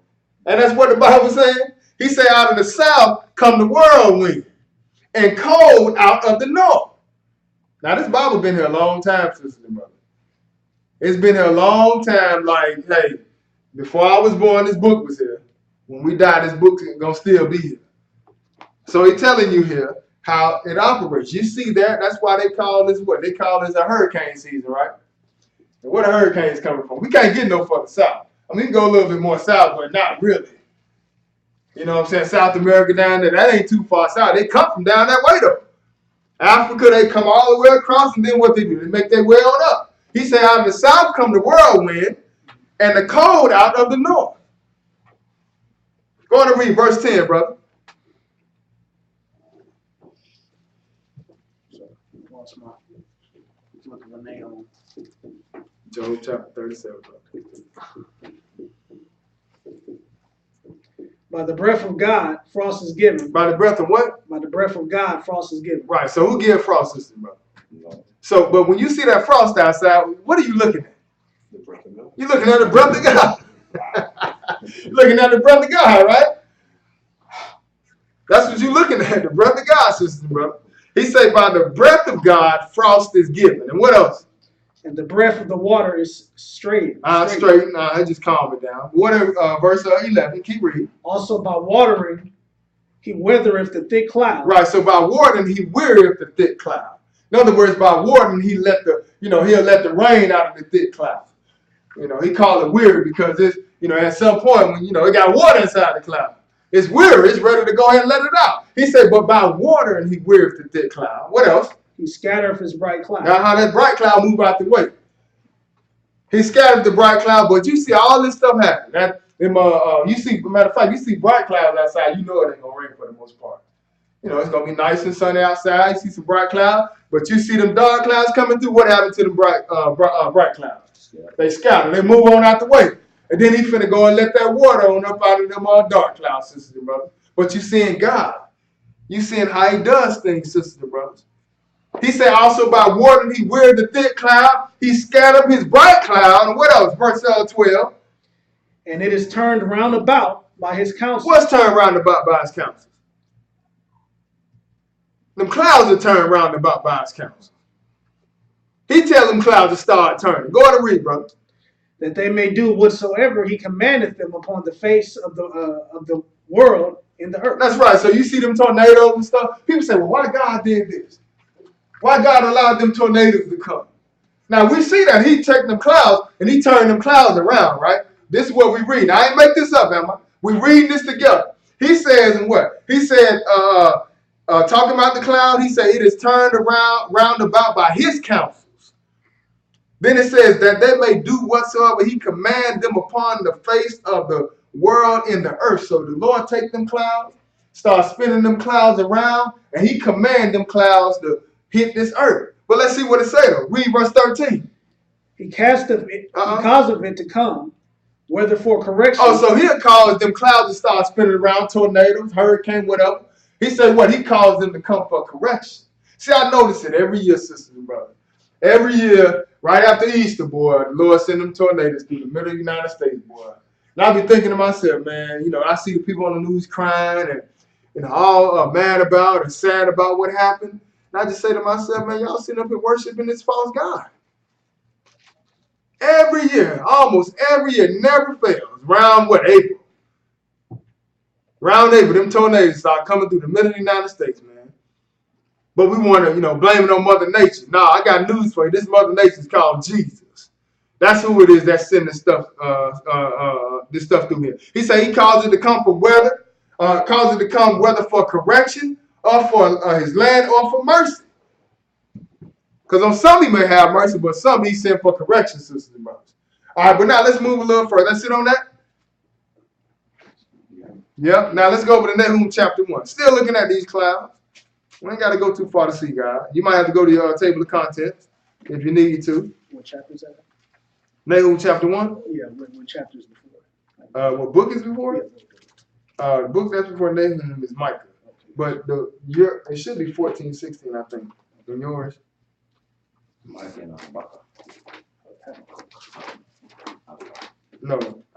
what I did was I looked at the alphabetical order. No, that's wrong on my part. Yeah, so 14.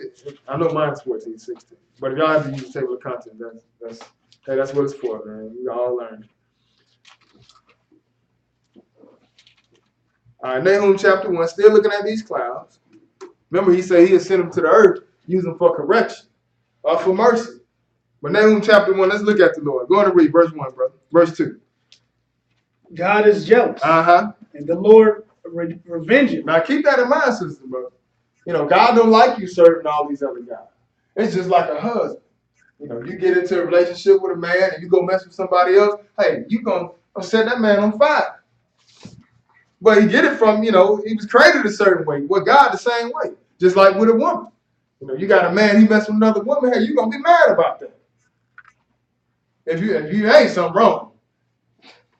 For real, they don't work like that. Believe me, it's anger in that. But God is the same way. That's why I tell you, God is jealous. And what else?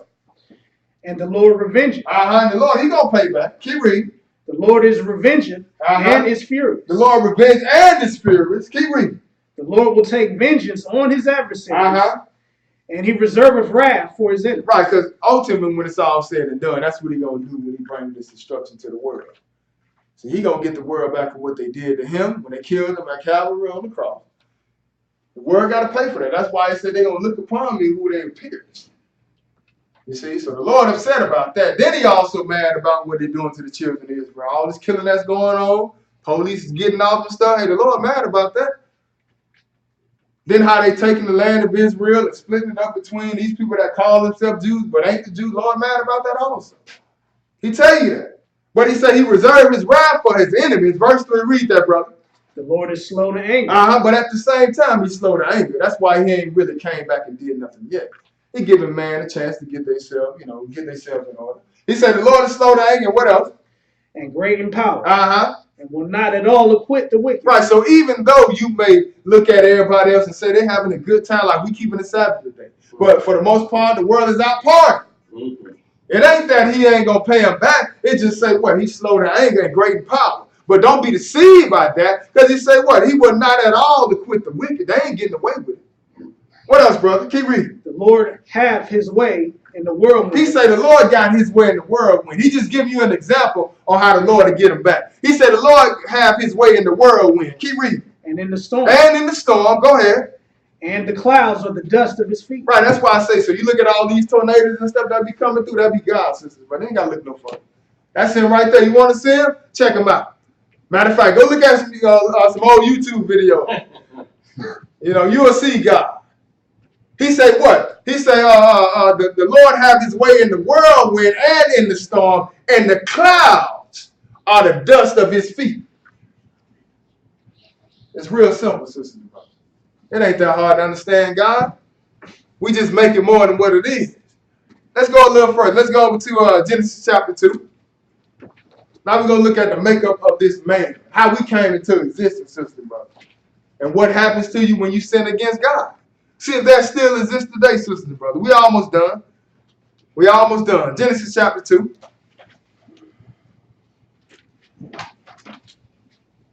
Go and pick it up at verse 6. We're on good time. I think we started about 12:20. So we get about 2 hours. You know, we should be good. Genesis chapter 2, and pick it up at verse 6. Plus, it's the side. We ain't got nowhere to go after. Genesis chapter 2 and verse 6. What you got, brother? Go ahead. But there went up a mist from the earth. Talking about when the Lord created man. He said there went up a mist from the earth. Go ahead. And watered the whole face of the ground. And the Lord God formed man of the dust of the ground and breathed into his nostrils the breath of life, and man became a living soul. Okay, now,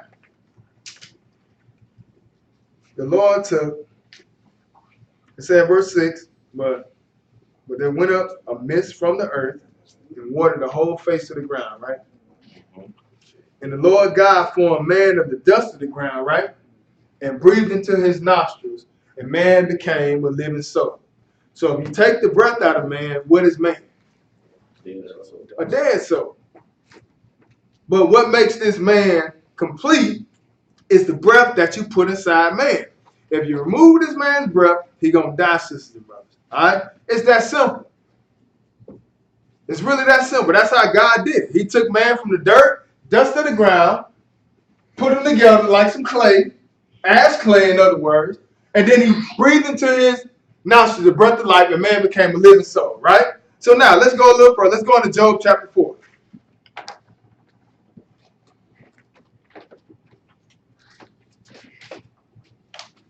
Job chapter 4.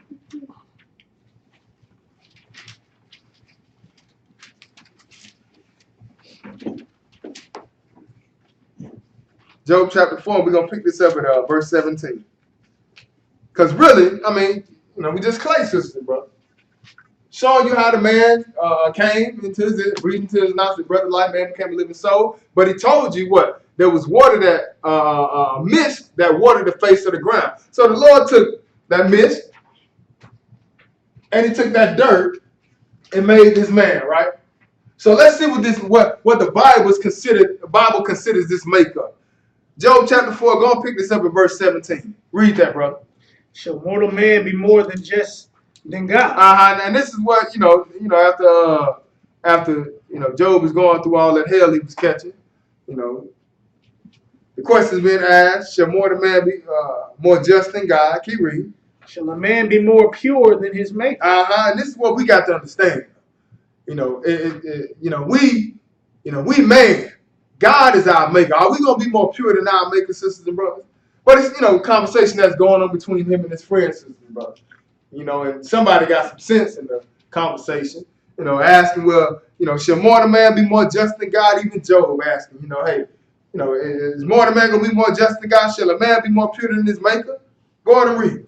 Behold, he put no trust in his servants. And his angels he charged with fire. Right, he did charge his angels with fire. That's why Satan got kicked out. Satan ain't nothing but an angel, sister, brother. Whether you know it or not.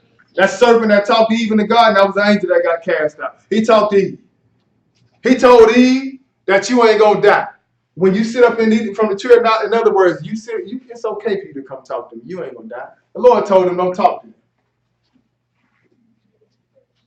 That's all it was. But he said he put no trust in his servants and his angels he charged with folly. That's why they got kicked out of heaven. They tell you that in Revelation chapter 12. But since he charged him with folly, he kicked him out. But he's making reference here, giving an example of how much they meant to him. Not to say that we're less than that, but hey, he made them as immortals. Angels can't die, sisters and brothers. He just cast them out. They walking around this earth. You don't see them, but that evil that take place on this earth, guess what? That'd be the Lord giving that angel permission to go ahead and move. Because they work for God. So he said, behold, he put no trust in his servants, and his angels he charged with folly. How much less what? how much less in them that dwell in the houses of clay. Wait a minute, you dwell in what? Houses of clay. Oh, you dwell in houses of clay, sisters and brothers. It may not sound good, but that's why you got to make sure you put in perspective how you respect your maker, how you respect God, how you make light of all the things that he created, the breath that he gave. You gotta watch your mouth, because remember, hey, he said the inhabitants is like a drop of a bucket. They have like grasshoppers, man. Like, just step on and get you out of the way, and won't think twice about it. So he said, how much less in them that dwell in houses of clay, sisters and brothers. We saw that he called the water he calls the mist to water the ground, and he formed man from that. Yeah, your body is made up of clay, sisters and brothers. How much less in them that dwell in houses of clay, who's what? Whose foundation is in the dust. Your foundation is in the heaven. Whose foundation is in the So dust. when you die, where you going back to, sisters and brothers? You going back to the dust, right? You don't go up to heaven nowhere. Don't believe that lie. You go to the grave 10 years from now. We're going to come out the grave and look at you. We can dig you up if you want us to do that. And you're going to be dust. That's where you're going back to. He said, whose foundation is in the dust, which are what? Which are crushed before the moth. Keep reading. They are destroyed from the morning to evening. Each and every day, sister, brother. Talking about mankind. He said what? They destroy from morning to evening. We don't think nothing about it. You be sitting there watching the news. Oh, somebody got hit by a car. That's sad, boy. Man, keep on moving. Somebody got shot today. Oh, my goodness. Man, hey, keep on moving. Why? He said what? They're destroyed from morning to evening. This is all we know. This is all we understand is death, sisters and brothers. He said they're destroyed from morning to evening. They do what? They perish forever without any regard. Right. They perish forever without any regard, sisters and brothers. But this is what happened when sin came on the scene. So now let's go a little bit further. Let's go over to Job chapter 12. Job chapter 12. We're moving through this pretty fast. We got like 7, 8 more left. Well, actually 10. But we're going to get through it. A few of them are number one scripture piece. Job chapter 12, going to pick this up at verse 7. But ask now the beasts, and they shall teach thee. That's right. So notice what he's saying there. He said, ask the beast. He going to teach you. And that's what, sometimes man as a whole need to pay attention to the beast. Because when it comes to, things that God created, rebelling, the perfect example of that is man. And sometimes you may have to look at the beast and see how they do things. The way God created them, they stay in line. They don't sit up here and, you don't see a male dog trying to get with a male dog, even though, after a while he realized this ain't gonna work, because he's trying to figure it out. They don't know like that, like we know, but they understand, hey, this is wrong. He said, ask the beast, man, they'll teach you. Go ahead and read it. And the fowls of the air, and they shall tell thee. That's right, go ahead. Or speak to the earth, and it shall teach thee. And the fishes of the sea shall declare unto thee. Who knoweth not in all these that the hand of the Lord have wrought. Right, so, but essentially, pay attention to all this stuff that's around you. God is in control of all this. He made all this stuff. Pay attention. Watch. Look at the beach. Look at mankind. Look at the fish of the sea. You know what I'm saying? Look at all this stuff. He says what? Matter of fact, speak to the earth and it'll teach you. Look around at the trees that he made, the grass. Look at all this stuff that the Lord has created. It'll tell you, it'll show you, it'll declare unto you. It says in verse 9, who knows not in all these that the hand of the Lord has wrought this, or have made this. Go ahead and read verse 10. And whose hand is the soul of every living thing and the breath of all mankind. Wait a minute, he said whose hand is what? The soul of every living thing and the breath of all mankind. Because that's what happened when you die. So you take that back, sisters and brothers. But he says whose hand is the soul of every living thing and the breath of all mankind. We see that when he created man, right? What he gave him breath. And when a man died, he take that breath, sisters and brothers. It's that simple. I don't care how much money you got. I don't care if you Bill Gates. You can be the dude, what his name? The Apple guy. Guy who just died recently. What's his name? Yeah, Steve Jobs. Hey, had a lot of money, man. Responsible for a lot of things. But guess what? Dead.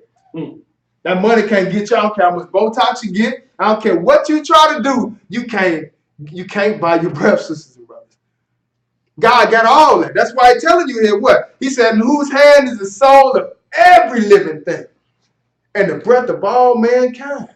That's why Solomon was telling you it's like vanity, man. Vanity, I had all this stuff.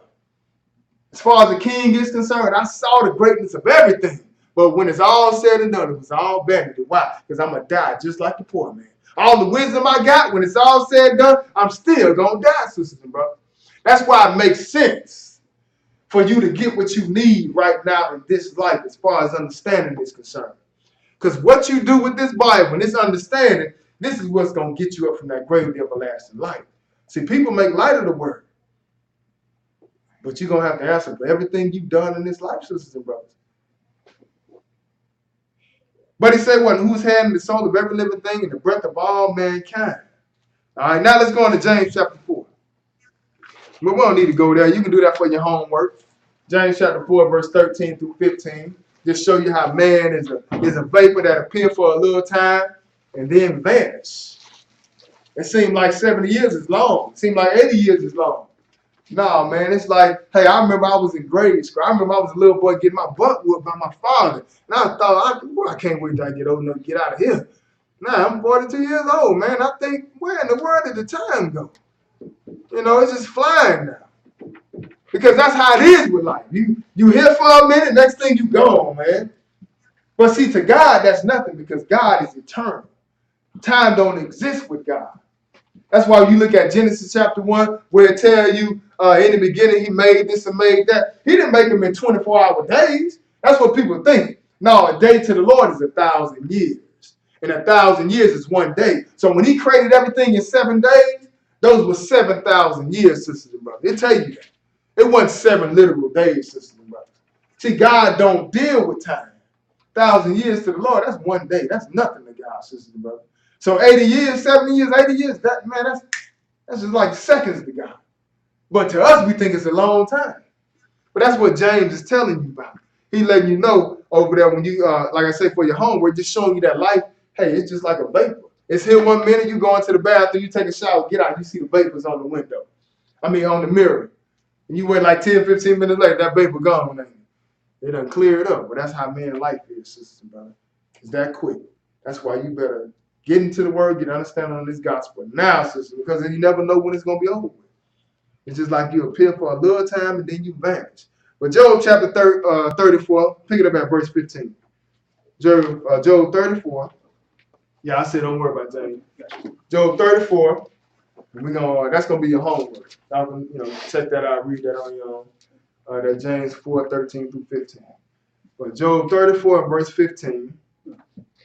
When you get that, brother, go ahead and read that. All flesh shall perish together. Wait a minute. Like I said, all flesh compares together. Like the Bible said, all flesh compares together, regardless of how much you got, how much you don't have. He said all flesh gonna perish together, sisters and brothers. And you see that. Like that's constant, right? We see this all the time. All the time we see this. It don't matter how much money you got. No matter how famous you are, you can't stop death, sisters and brothers. Death has a winning record. I don't know how many people have died, but hey, it ain't lost. Death ain't lost yet because this is what God said was going to happen. But he says here, read that again, bro. All flesh shall perish together. What man going to do? And man shall turn again unto dust. Oh, a man going to turn again to go up to heaven to be with God? Man going to do what? He going to turn into the dust. Why are you going back to the dust, though? That's where you came from, bro. See how simple that is? See, this is what you're supposed to be learning in church. That's what church is about. You go to church to get understanding on the Bible. You don't come to church to get a feel-good speech about what me and my grandfather did when we went fishing, sister. That's not. You're supposed to be able to go to church, and your children should be able to learn about this word. Got to be that simple, sisters and brothers. See, we done made church as it's a fashion show now. It's all about who can get the biggest church, get all the members, get the nicest cars, who can shout the best. Just put it up on YouTube. They got something called praise dancing. And it looked like a bunch of sisters just run up to the front. Listen, when I was coming up back in the day, women were shouting. If you're going to praise God, like the Bible tells you, sing with understanding, sisters and brothers. You're going to praise God. Praise God because you know what you're praising him about. But they turn the music on in church. God get on the organ, and they just have a bunch of, one guy may so-called catch the spirit, and run up there and just start shouting and doing his little dance, and then you have, it's like a bunch of guys just run up there and just start sea walking. You know, that's the crip walk.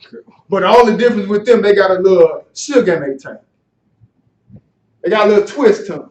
And that's mainly what they doing in these churches nowadays. I could care less about what happens in church. It don't matter to me, sisters and brothers.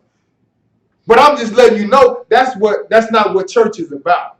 When you go to church, it's a holy convocation. You're supposed to go there and learn. And when you leave church, you're supposed to have some understanding on what you need to do to take you out from week to week to week to week to week, from Sabbath to Sabbath, until you wake up in the resurrection, sisters and brothers.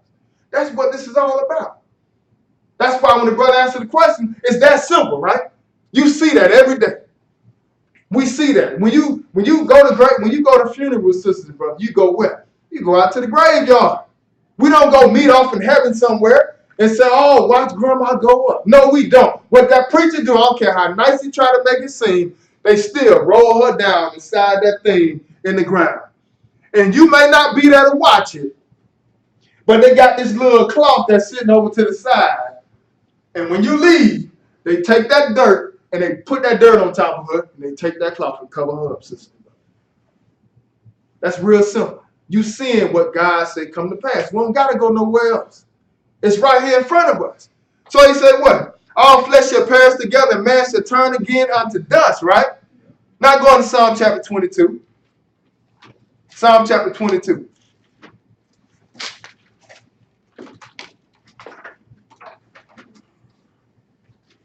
Psalm chapter 22. One verse here, brother. Psalm 22 and verse 29. Go ahead and read that, brother. And they that be fat upon earth, All they that be fat upon earth, shall eat and worship. That's right. I'm talking about when we get back. All they that be fat upon the earth, go eat and worship. Go ahead. All they that go down to the dust shall bow before him. He said, all they that all they that go down to the dust shall bow before him. Because you got to get up, sisters and brothers. But go ahead. And none can keep alive his own soul. Wait a minute. Like I was saying, you can buy you can get all the Botox you want. You can get implants. It don't matter. Get lip implants, whatever. Both make your lips big. It don't matter. When it's all said and done, read that last part again for me, Brother Cam. And none can keep alive his own soul. I don't care how much money you got. Like he say, the breath of all mankind is in his hand. When he take that breath, it's over with. He say, none can keep alive his own soul. But we see this happen. This is happening on a consistent basis. This is happening all the time, sisters and brothers. All right, now turn over to Psalm chapter 136. Look at these animals, and we're almost done here. Psalm chapter 136.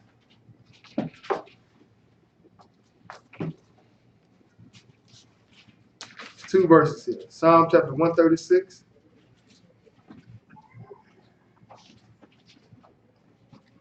Showing you some different things with the animals that you may not pay attention to, but showing you that it's all God's work. Everything around us, man, we see in God. Psalm 136 and verse 2. Go and read that, brother. Oh, give thanks unto the God of gods, for his mercy endureth forever. That's right. Skip down to verse 25. We know who this God of God is. What it say? Who giveth food to all flesh. Notice what it say though. He said this God of God said give thanks to him, but he give food to who? To all flesh. That includes beasts, man, whatever. He give food to all flesh. That's why I tell you, don't worry about what you're gonna eat and all that type of stuff. Hey, he take care of the birds and all of that. They don't toil, and the grass don't have to work or nothing. Birds ain't got to do nothing. He take care of them. That's why I'm telling you what he give food to all flesh. Go on and read. For his mercy endureth forever. Endure forever. He put another F on it. It's all good. Endure forever. All right, so now let's go a little further. Let's go over to Psalm chapter 147. See how he feed see how he feed all this flesh. Psalm chapter 147. We'll pick this up at verse 7. Go ahead and read that, brother. Sing unto the Lord with thanksgiving. Sing praise upon the harp unto our God, who covereth the heaven with clouds. Right, now we know what heaven we're talking about, the one that's right above us, right? Because you can see the clouds up there. He said, who covered the heaven with clouds, right? Go ahead. Who prepared rain for the earth. So with those clouds, hey, what come out of the clouds? The dark cloud we saw. But he said, who prepared rain for the earth? Keep reading. Who maketh grass to grow upon the mountains. Hey, he made grass to grow upon the mountains. It got to happen, though. We got to send that rain in order for this stuff to come, right? What else? Go ahead. He giveth to the beasts his food. Oh, wait a minute. So he caused that rain to come, that grass grow, and he give to the beasts what his food, right? Go ahead and read, brother. And to the young ravens which cry. So even take care of the ravens. They cry, but hey, God here, God take care of all of it. That's why we saw that he give food to all places. He said what? He give, who cover the heaven with clouds, who prepare rain for the earth, who make grass to grow upon the mountains. He give to the beasts his food and to the young ravens which cry. Like you get on the road, you take a trip out of town. Like we was up in New York a few months ago.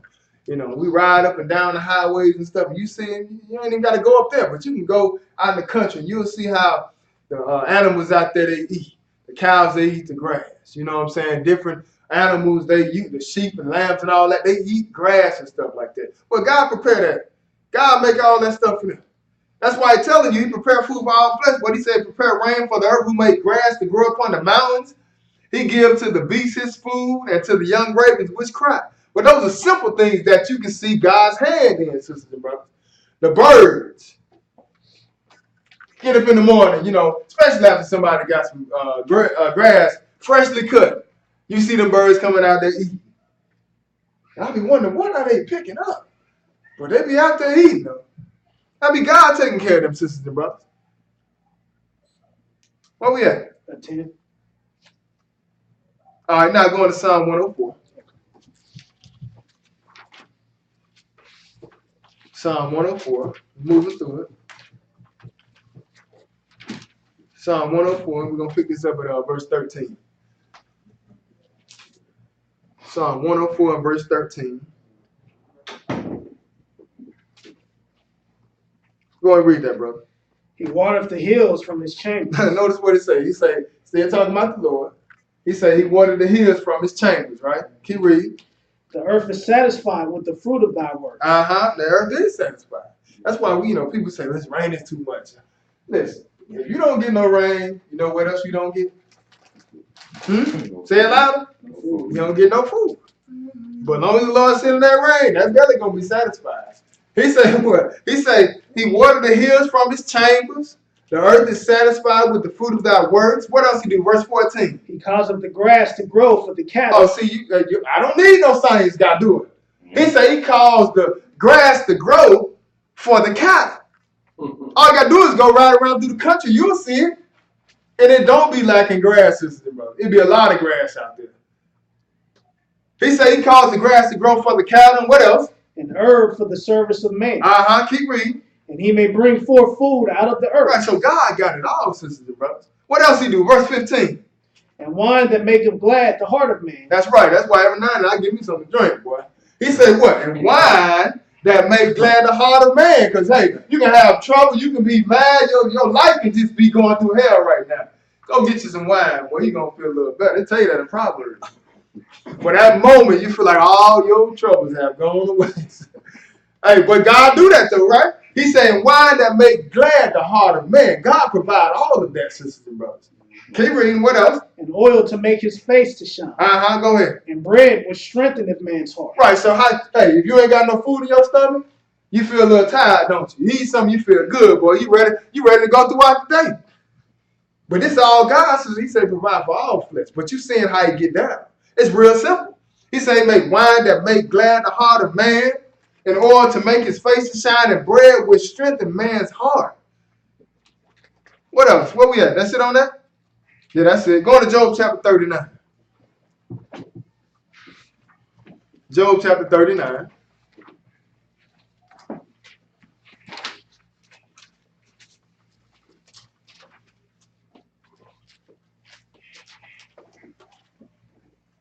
Job chapter 39. We got a few more after this. We'll be done. Job 39, go and pick this up at verse 13. that it might take hold of the ends of the earth, that the wicked might be shaken out of it. Job 39 and verse 13.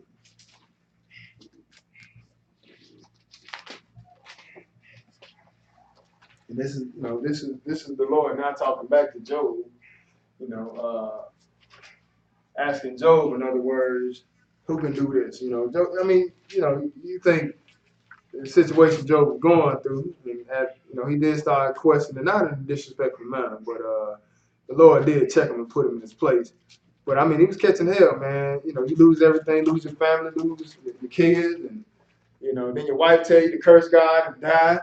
And you lose all your animals and stuff like that, and then finally he allowed Satan to touch his body. So ain't no telling how you would respond in that situation. So in this situation it was kind of tough on Job. And Job started saying some things, and that roused the Lord up. The Lord had checked Job.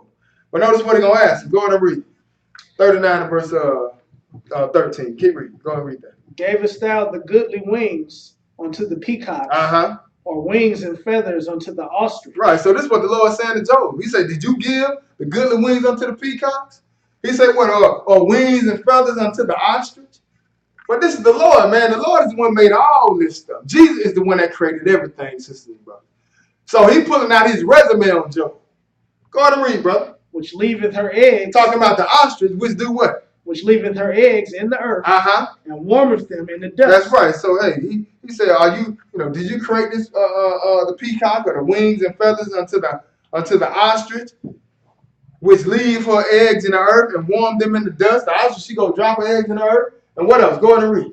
And forgetteth that the foot may crush them, or that the wild beast may break them. Right. So the ostrich, she ain't even thinking about that. She go put them in the earth, forget that the foot may crush them, or that the wild beast may break them. Go ahead and read verse 16. She is hardened against her young ones, as though they were not hers. Right, the ostrich is hardened against her young ones, as if she don't care about her children. But God is telling Job this. Have you created this ostrich like this? He said what? She is hardened against the young ones, as though they were not hers. What else? Her labor is in vain without fear. Her labor is in vain without fear.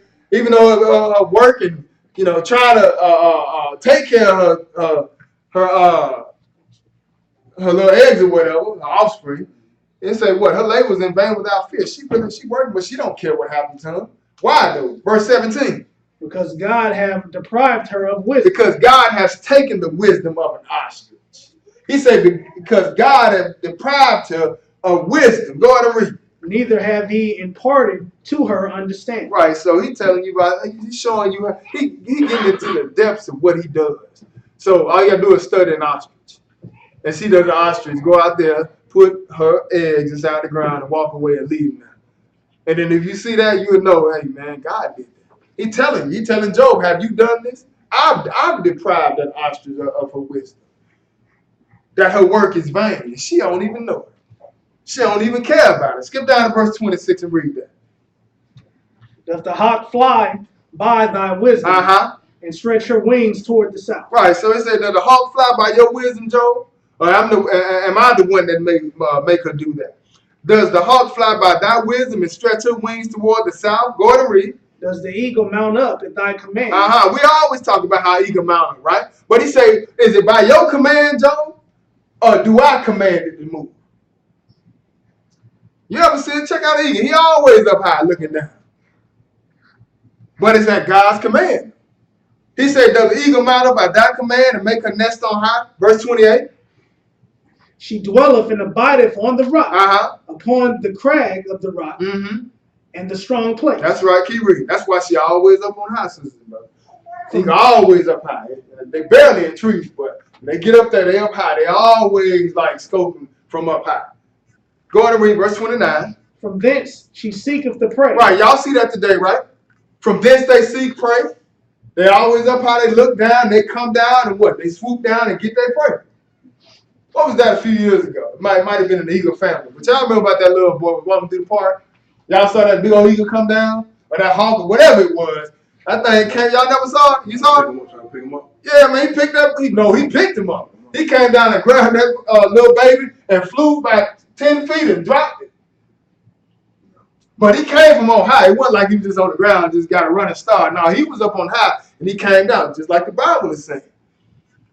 He said, well, from thence, her strong place, she seek the prey, who she hunting for. And her eyes behold afar off, watching it from afar off. And then when she ready to attack, she'll come on down. But God is the one that made them like that. Go ahead and read verse 30.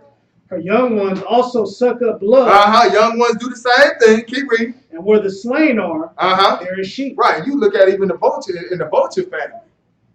With the vultures and stuff like that. Where the slain are, you see them. Who be cleaning up that mess on the side of the road besides the pig? I ain't never seen a pig, but that's what they do. But, you know, it's like a flying pig, you ask me, because that's what they do. They come clean earth up, sisters and brothers. See all them vultures out there, you see roadkill out there? Hey, that's what the Lord gonna use to clean his earth up when he kill all these men, because he coming back to kill, sisters. I tell you that in Revelation 19. That he gonna call up the fowl of the air. There's gonna be so many people that he gonna kill that you ain't gonna be able to bear them, sisters and brothers. You know what he gonna do? He gonna call them vultures down. They gonna start eating up them bodies. I can read that to you. Now let's go a little further. Let's go over to Proverbs chapter 30. Was that it on that, Brother Cam? 14 is Job 39. Was that it? 30. Yeah, 30 is what it is. Okay. All right, cool. Thank you.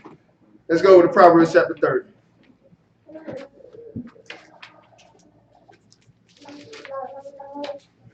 Proverbs 30. Go and pick it up at verse 4. Let's see what is true and living God. Like I said at the beginning of the class, you know, you got all these different gods. So let's see who this is. Let's really, you know, just bring it on in and you know, make sure we understand who this is. Read verse 4, brother. Go ahead. Who have ascended up into heaven, or descended, who have gathered the wind. Now think about that, though. Who have ascended up into heaven or descended? Now think about the question. Ascend mean to go up, descend mean to come down, right? Who have, and I'm going to ask this real slow because everybody should be able to answer this. Who have ascended up to heaven and who have descended down? Jesus, Lord. Who? Jesus. Now, say it again, bro. Jesus. Thank you. Let's qualify who we talking about. Yeah. We talking about Jesus. All right. Who have ascended up into heaven or descended? Who have what else? Gathered the wind in his fist. Right. So we still talking about Jesus.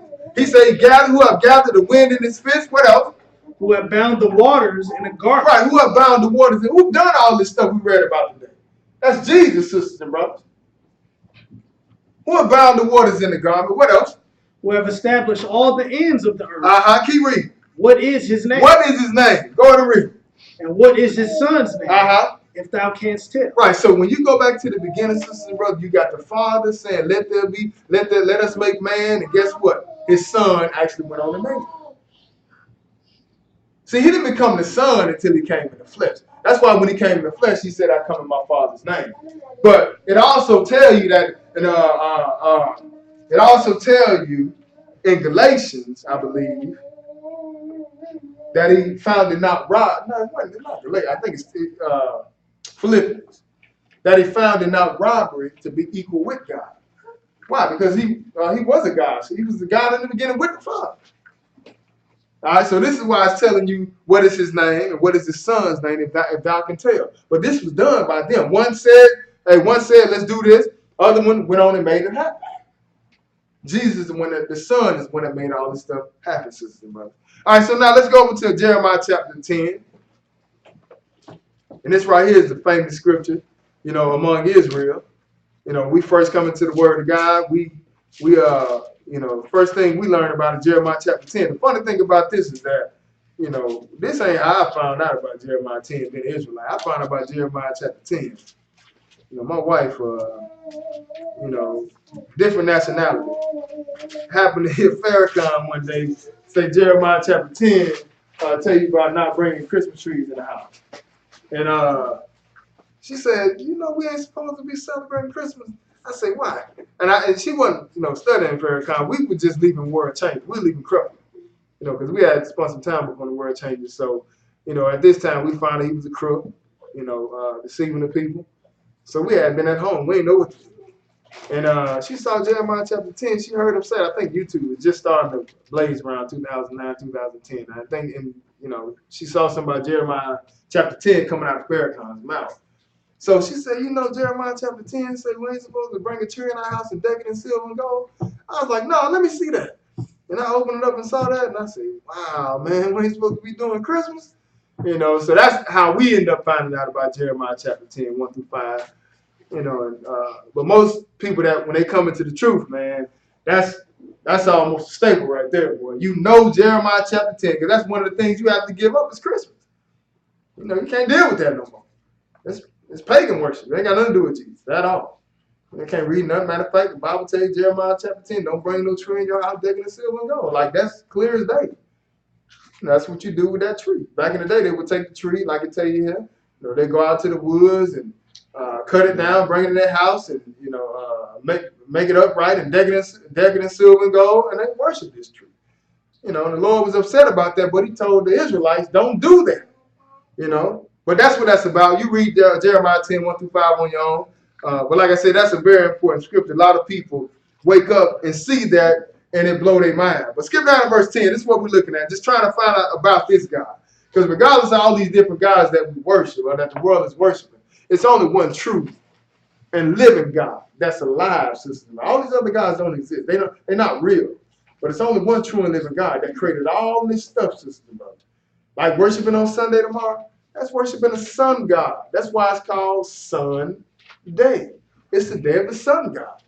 You understand? Y'all ever think about on Easter, they go out there and say, we're going to have what? Sunrise service. And they go watch the sunrise. They don't watch Jesus get up from the grave. They watch the sunrise. We used to go out to the beach and watch it. Right at Jacksonville Beach back in the day. And we sit out there on the beach and watch the sun come up. Because it's worshiping the sun. But that don't exist. The Lord told you don't be dismayed by the signs of heaven like the heathen are. We're going to read verse 10. What that say, brother? The word which the Lord speaketh unto you. No, Jeremiah 10, verse 10, brother. But the Lord is the true God. He is the living God and an everlasting King. That's right, because whether you know it or not, Jesus is the King. That's why, it tell you, call him Melchizedek. Because Melchizedek is a title. All right? He's a king and priest. But it tell you in Hebrews chapter 10, the King of Salem. That just means King of Jerusalem, sister. King of peace. It tell you that in Isaiah. But that's what we're talking about. He said, but the Lord is the true God. He is the living God with all these other gods that exist. This is the only true and living God. The one that really is alive. Go ahead and read. At his wrath, the earth shall tremble. And that's coming real soon. Get ready. Coming to a city near you. It said what? And the everlasting King at his wrath shall the earth shall tremble. What else? And the nations shall not be able to abide his indignation. Go ahead. Thus shall ye say unto them, the gods that have not made the heavens and the earth, even they shall perish from the earth and from under these heavens. Y'all hear that?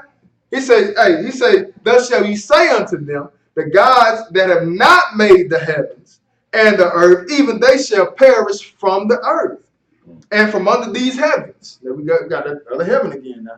But all this other worshiping that's going on in the world, they're going to perish, sisters and brothers. That's why it would benefit you to find out about the true and living God. And hopefully that's what we showed you today, how he is alive, he exists. He all around us, sisters and brothers. So he said what? They're going to perish from under these heavens. They're going to perish from the earth and from under these heavens. Go to read 12. He have made the earth by his power. He have established the world by his wisdom. Not by some evolution. This wasn't something that was made up.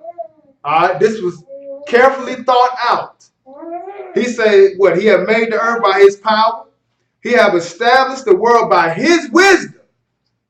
And he have stretched out the heavens by his discretion. That's why he telling you about the mountains that was weighed, the mountains and hills that were weighed in the balance. He got the dust. He know about the measurement of the dust and all this stuff, sister, because it was by his. It wasn't just something that just came out of nowhere. Go ahead and read. What else you got? Verse 13. When he uttereth his voice, there is a multitude of waters in the heaven, and he causeth the vapors to ascend from the ends of the earth. We still seeing his power. That's why we was talking about them tornadoes and stuff.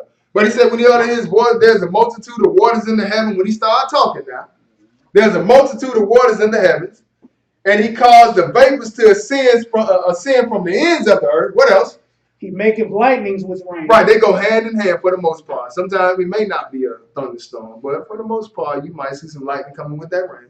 He said what? He make lightnings with rain, and what else? And bringeth forth the wind out of his treasure. Go ahead and read. Every man is brutish in his knowledge. Because see, no matter what they say, no matter what Ken Ham or Bill Nye, it don't matter what they say. It's God's knowledge that matters. That's why I say every man is brutish in his knowledge. Go ahead and read. Every founder is confounded by the graven image. Keep reading. For his molten image is falsehood, and there is no breath in it. Ain't no breath in all this false doctrine that's going on. These false images. Ain't no breath in that. Ain't no breath in Buddha. It don't exist, sisters and brothers. There's no breath in, the God of Sunday. There's no breath in Astarte. Which has its roots in Easter. There ain't no breath in that, sisters and brothers. That's what he's telling you. He said, what? Every founder is confounded by the graven image, for its molten image is falsehood, and there's no breath in them. It's all false. It don't matter. Go ahead and read. They are vanity and the work of errors. Work of errors. This is a problem. It's wrong. That's what error means. He said they are vanity and the work of errors. What's going to happen? In the time of their visitation, they shall perish. Right, it's coming. When the Lord get back, it's all going to perish, sisters and brothers. But I just want you to understand, don't think you can, have the same mindset as the scoffers that said, where's the promise of his coming? Since the fathers fell asleep, we've been talking about this forever. Pay attention. If you ain't in the word, inside of you something's wrong. Because God put it in all of us to know, sisters and brothers. You can try to avoid it, try to ignore it all you want to. Something's wrong with this world. And at some point, the Lord going to get upset, and he's going to bring this thing to an end. But what I can tell you, that is closer than it was a long time ago. And it seems like he's speeding it up, too, boy. Goodness gracious.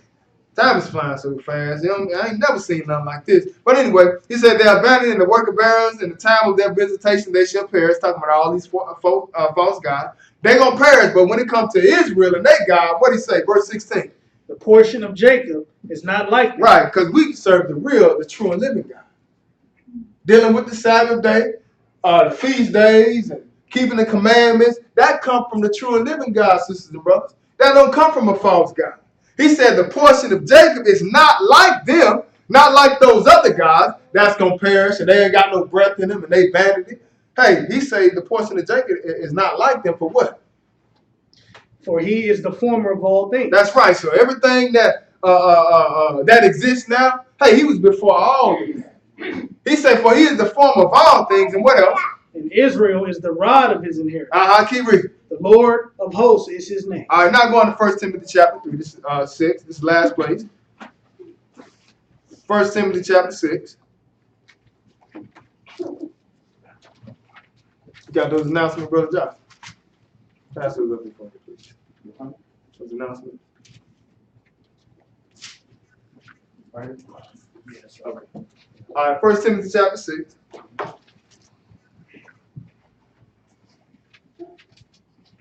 First Timothy chapter 6. And go and pick this up at start at verse 3. You can go ahead and read that once you get it. All right, go ahead, brother. If any man teach otherwise, and consent not to wholesome words, even the words of our Lord Jesus Christ, and to the doctrine which is according to godliness, he is proud, knowing nothing. That's right. So just keep that in mind. And the way you deal with the doctrine instead of law and the testimony, sister, brother. Proverbs chapter 4 and verse 1 tell you that I give you good doctrine, forsake you not my law. You need the law. So somebody telling you ain't got to keep the law, hey, that's a warning sign. It's funny to me how the law is good and everything else. You rob, steal, kill somebody, they want to persecute you to the fullest. But when you come to church, you ain't got to keep no law. That don't make sense. That's the case. Give me all your TVs, give me all your flat screen. Let me get them big old rims off the vehicle. I'll take all that for free because it ain't no law. Because the law tell you don't steal. Though. You see? Let me go and get all of that from you. It don't make sense, sisters and brothers. So if they speaking against that, like you said, what? They proud knowing nothing. Go on and read. But doting about questions and strifes of words, whereof cometh envy, strife, railings, evil surmisings, Mm-hmm. perverse disputings of men of corrupt minds. Right, twisting the word, perverse disputings of men, railings, fighting, and all that type of stuff. Perverse disputings of men of corrupt minds and destitute of the truth, supposing what? Supposing that gain is godliness, Right. And what did he say do? from such withdraw thyself. Verse 6. But godliness with contentment is great gain. Right, so if you got somebody telling you that gain is godliness, what Paul tell you? He say withdraw yourself. So you go into a church, you done been in a church, and they telling you that getting money is what it's all about, riches and prosperity. Paul tell you to get out of there. He say from such withdraw yourself. But he say what? But godliness with contentment is great gain. You getting understanding on the word of God, keeping the law like the Lord told you, and being content with what you have right now in this life, that's great gain. You can't beat that. But if they're teaching you otherwise, he say what? Withdraw yourself. Get away from that, sister, brother. Go and skip down to verse 17 and read that. Charge them that are rich in this world, Uh-huh. that they be not high-minded, Uh-huh. nor trust in uncertain riches, Mm-hmm. but in the living God, Uh-huh. Go ahead. who giveth us richly all things to enjoy. Right, so it's okay. Listen, it's nothing wrong with you having money. There's nothing wrong with you living a good life. That's not what we're saying. Because if you wonder, hey, if you poor, man, that's tough. And for the most part, we as Israelites, the black man is poor. I don't care what you say, like, I don't care how many ball players that get a little money, the rappers get a little money. For the most part, Israel is a poor nation of people. It's that simple. Like it, so if you can get a little things and make life a little better, enjoy that. Just make sure you don't let riches cause you to be high-minded. You know what I'm saying? And get you away from what it is you're supposed to be doing. That's seeking the kingdom of God. See, we don't twist this thing up nowadays. It's all about money. It's all money, money, money. Come to me now. That's what it's all about. It's all about getting rich. You're getting rich in the church. You're getting rich from the rappers all over the place. It's all about money. It ain't about God no more. That's what Paul warned you about. All right? He said, what? Charges them that are rich in this world. Talking about you in the truth, but you rich in the world. You got a little money. You straight. He said, what? That they be not high-minded. Don't get puffed up now. He said, nor trust in uncertain riches, because all that stuff vanity. It's going to fade away. He said, but in the living God, that's where you put your trust at. Who does what? Give us richly all things to enjoy. So you put your trust in God. Don't get high-minded. What else he said, verse 18? That they do good, Uh-huh. that they be rich in good works. Right, so you be rich in good works. Even though you may have a little something, he say do good and be rich in good works. You want to have that on your record. When the Lord opened up them books to see how your life was, you had a little money, but you know what? Hey, the way you treated people, man, the way you helped out the poor, hey boy, that meant a lot.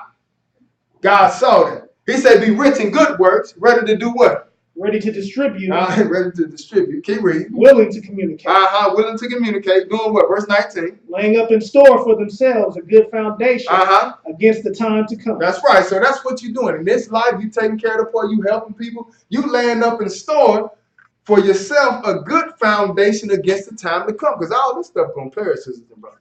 It's the life that's coming afterwards that you want to, really prepare yourself for. That's why, when somebody dies, we say, what? Rest in peace, because you're getting back up. Like I tell people, you see it every night you go to bed. You go to bed at nighttime, and what you do in the morning? You wake up. The Lord's showing you the resurrection. He real simple. He's showing you the resurrection every day. You don't even see it. You go out to that graveyard, you're going to lay down for a while, you're going to sleep, and in the morning, you getting up. That's why the Psalm tell you what? Weeping man do it for a night, but what? But joy come in the morning, because you getting up in the morning, sisters and brothers, whether you know it or not. Just hope you pray that it's on the good side. Pray you get up on the right side. That's why he's telling you here, what? Laying up in store for themselves a good foundation against the time to come, that they may lay hold on what? Eternal life. Everlasting life, sisters and brothers. Man wasn't supposed to die. We supposed to live forever. That's why man lived long time ago, 900 years. 969 was the oldest man ever lived. Yeah, he lived 900 literal years. But when sin came on the scene, God started cutting the time down. That's why you ever pay attention to the commandments. He said, what? Obey your father and mother, and your days upon this earth going to be longer. But when sin came on the scene, the Lord cut that time down. He took it down to 120 years. Then you look at Psalm chapter 90. Around verse 4 and 5, he took it down to 70 years and 10. That's 70 years. And we barely averaging 70. Because the sin getting worse.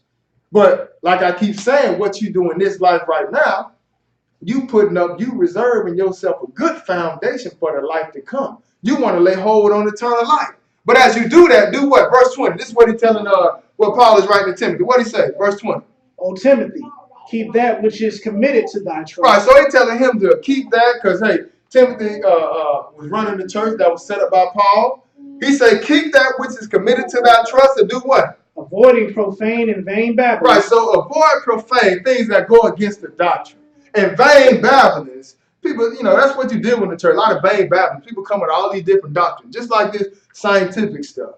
Speaking against the word, that's vain babbling. He said avoid that, and what else? In oppositions of science. In oppositions from science, or of science, what? So-called. Falsely so-called. So, hey, watch out for that type of stuff. So that's the lesson. God truly exists. Just look around. I hope somebody got some understanding in Jesus' name. Now we have an announcement. Our prayer is that the eyes of your understanding were enlightened by today's lesson. The following is the dress code for our services. All clothing should be modest in appearance. Nothing tight-fitting, overly baggy, sagging, or revealing should be worn.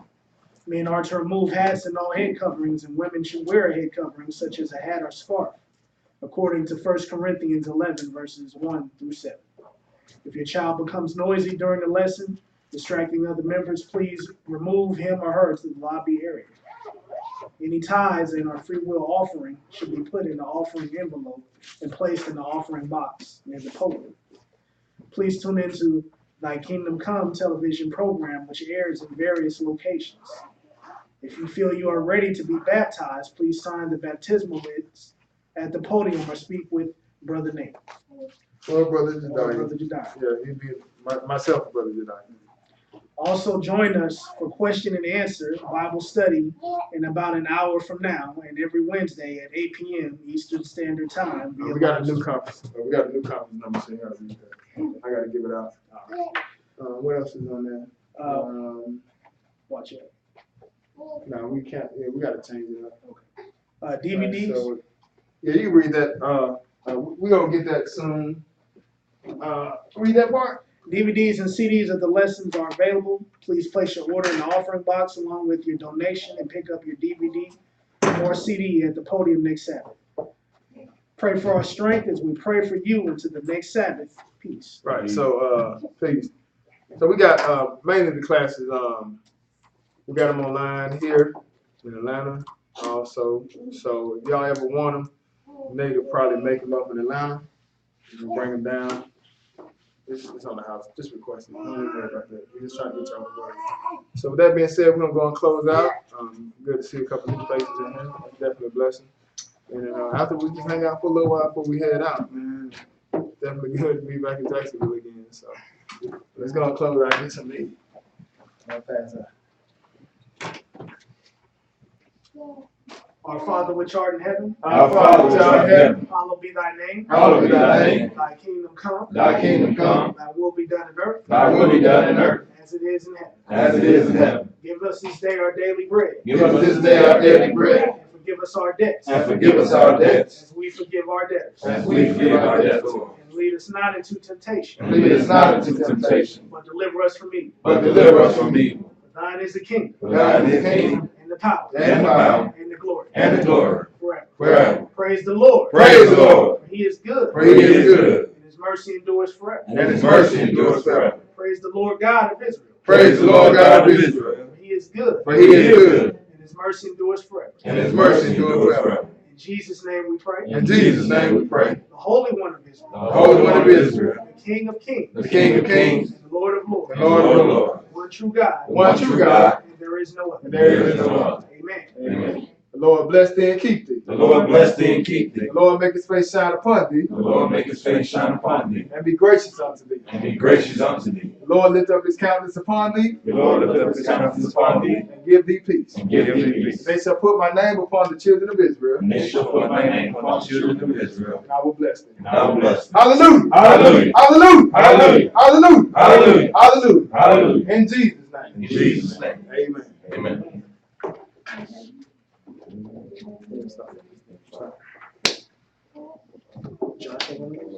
you say Josh?